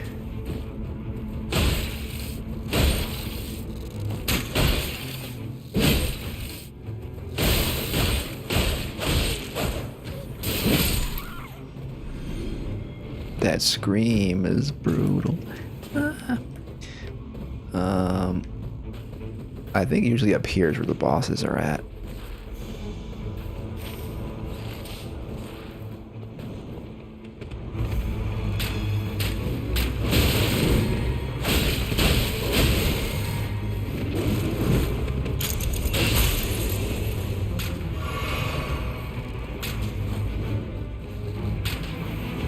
Well, they might be resistant to cold since they're already up here. Maybe they're not to fire, though.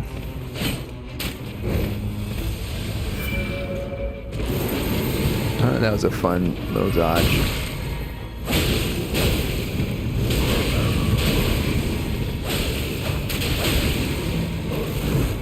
And they get rotted.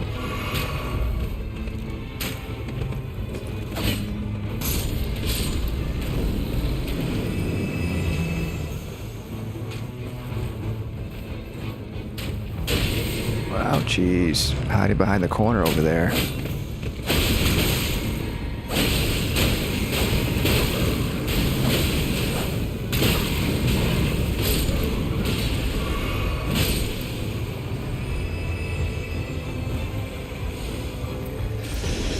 Frost resistance would be good here, but not the boss battle.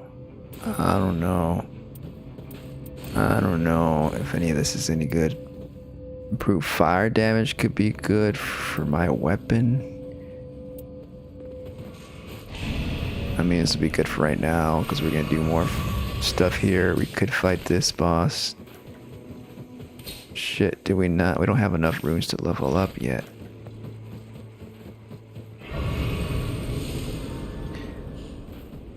Let's just go to the boss.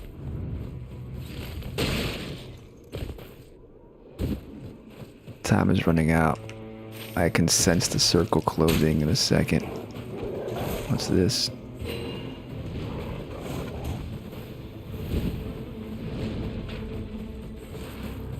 Comet Azor, dude. Might be better than the other thing, I don't know. It's a higher level weapon.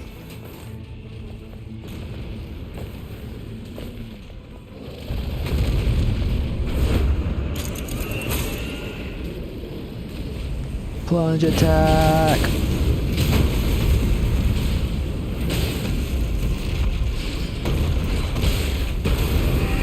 Nice.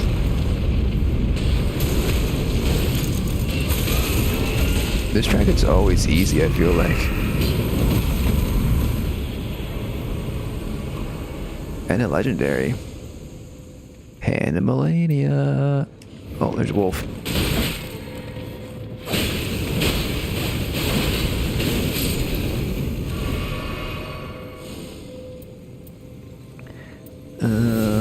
Chilling Mist is really good.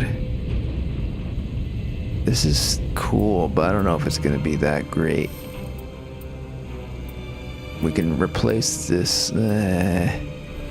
Replace this one. Level 9. We need to get higher. Should we do this thing? Let's do this guy. The circle's gonna close closer to that. Anyways. If we came here earlier, we could have probably maybe done that.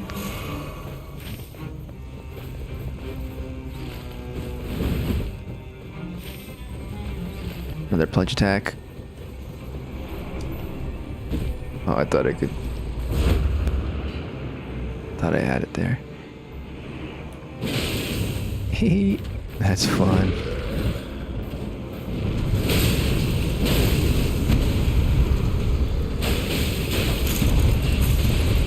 Okay, let's rock both of them.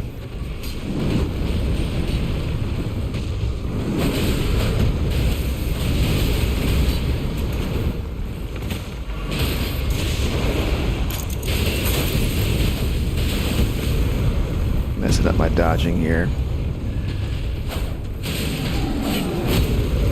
Jeez, using up too much of my flasks.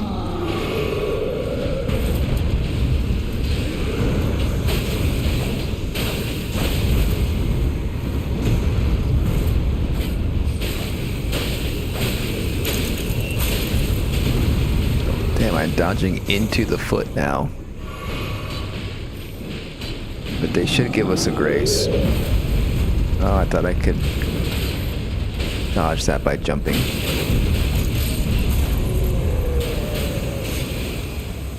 Shouldn't they give us a grace? Yeah. Nice, nice. Fire. This is real good. Back to katanas. Shit, not enough to level up. You gotta be quick when you decide to pick up weapons. But look, we only got one blue and the rest are purple. That's pretty good.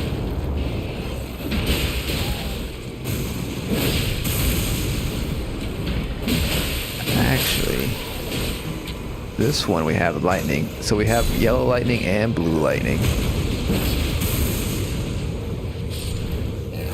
Looks super cool.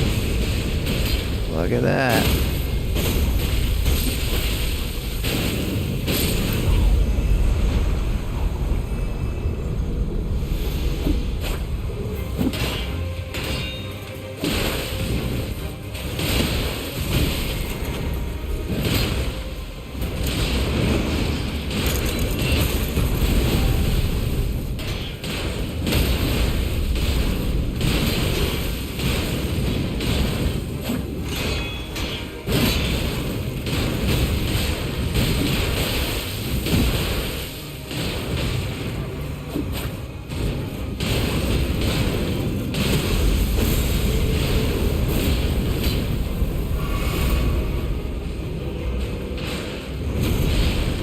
Get a poison. Oh shit, that was a nice dodge there.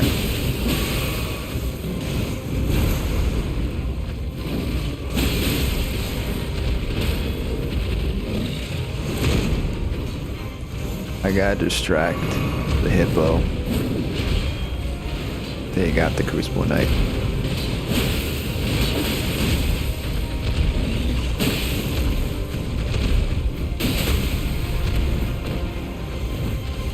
There's the poison.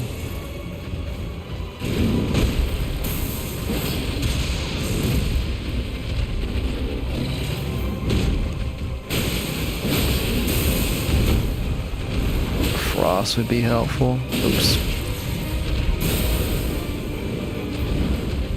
What was that? I got some kind of something.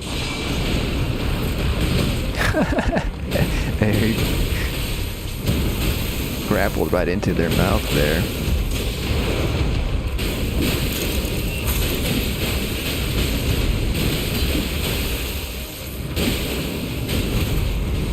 Damn, I didn't have stamina.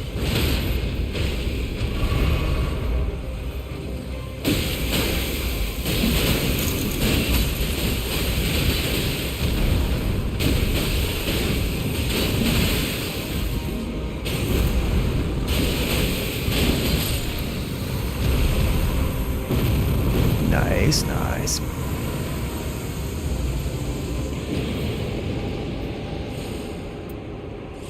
Lightning upon dodging, but let's do this one. Shit, we're only level 9, but we'll get to level 10 at least. Not the best, but we got a good loadout at least. Level 10. What do we need here?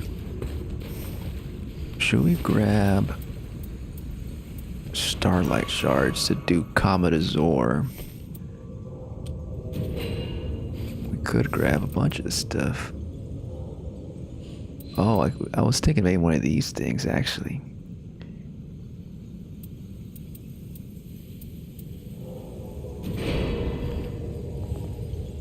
Nobody needs that anymore.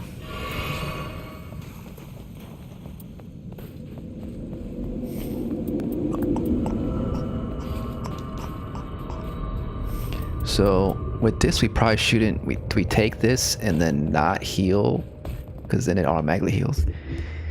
We could take this at the beginning.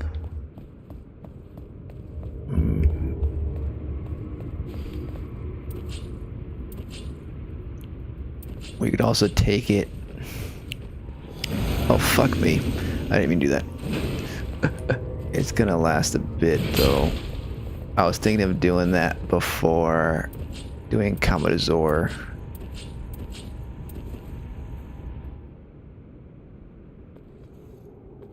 To survive.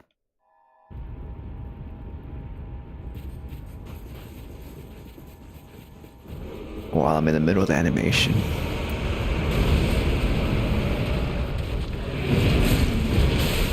Jeez.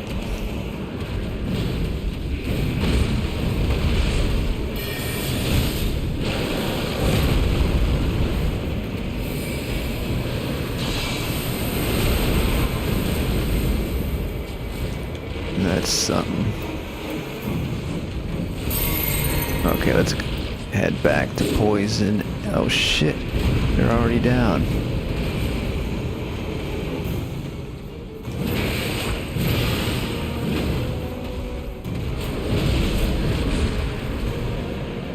Wait, this is the poison one.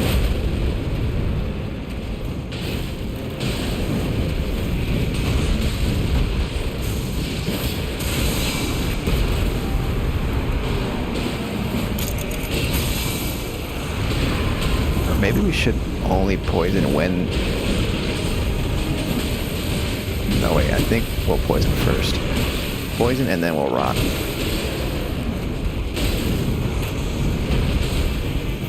I don't think anybody else is doing poison. There we go, there's a poison.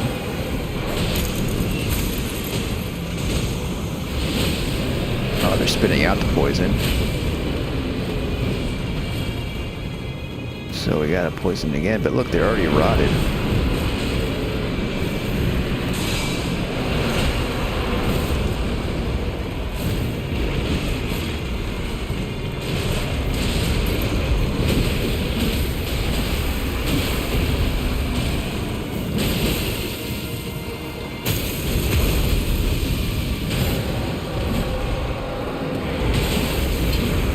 They're poisoned.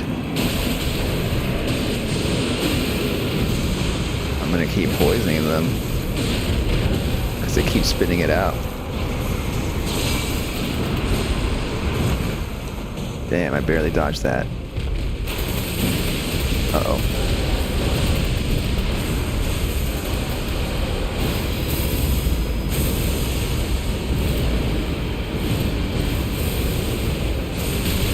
Oh, I still got caught by that.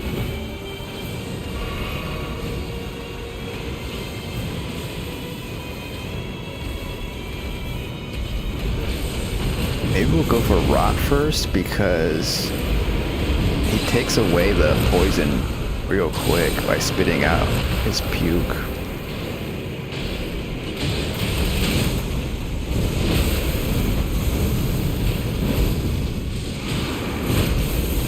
Damn.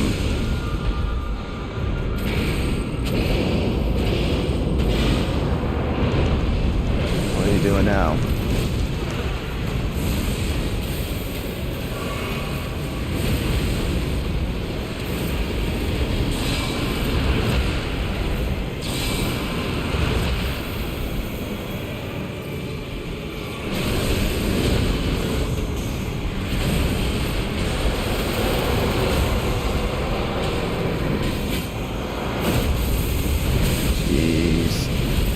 Time to dodge there, so I couldn't dodge when he did the stomp.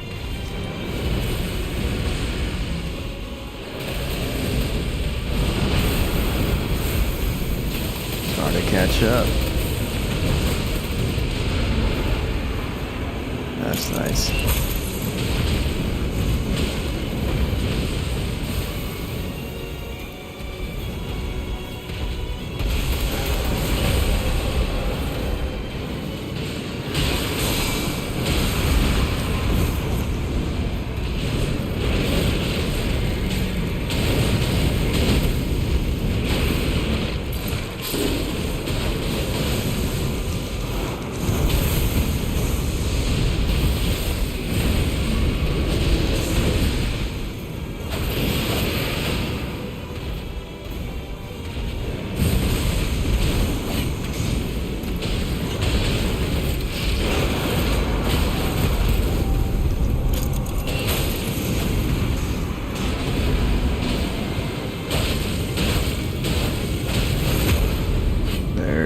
That.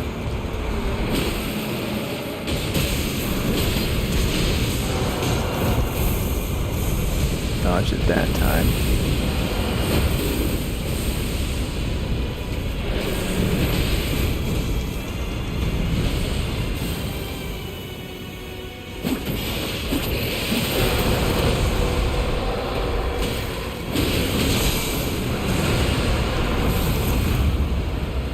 Shit. Fuck.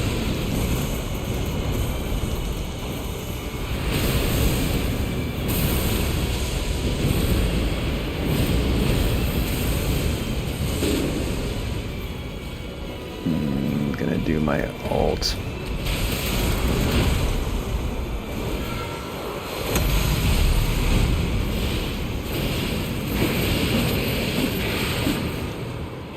Maybe I shouldn't have done the ult, but there we go.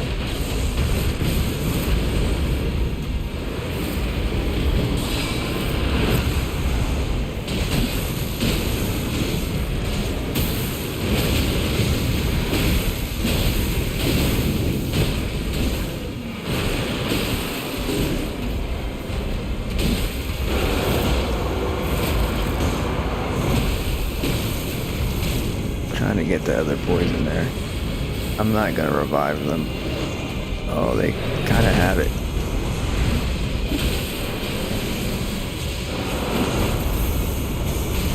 Shit.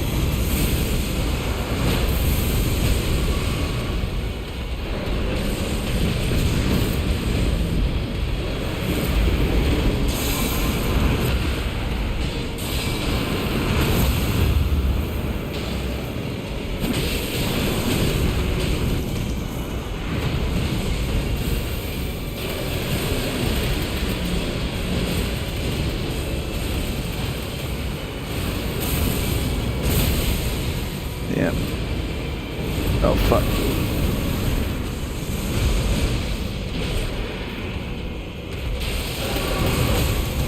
Damn.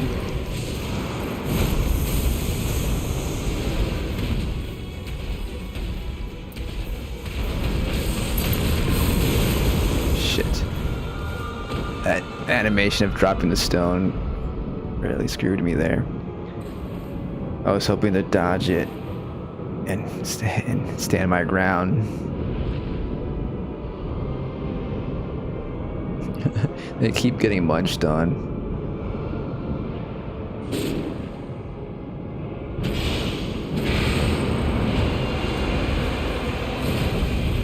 I think I might go for the rot.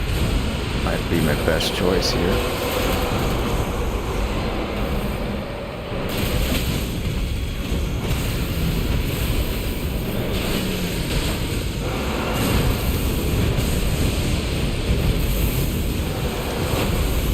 Shit.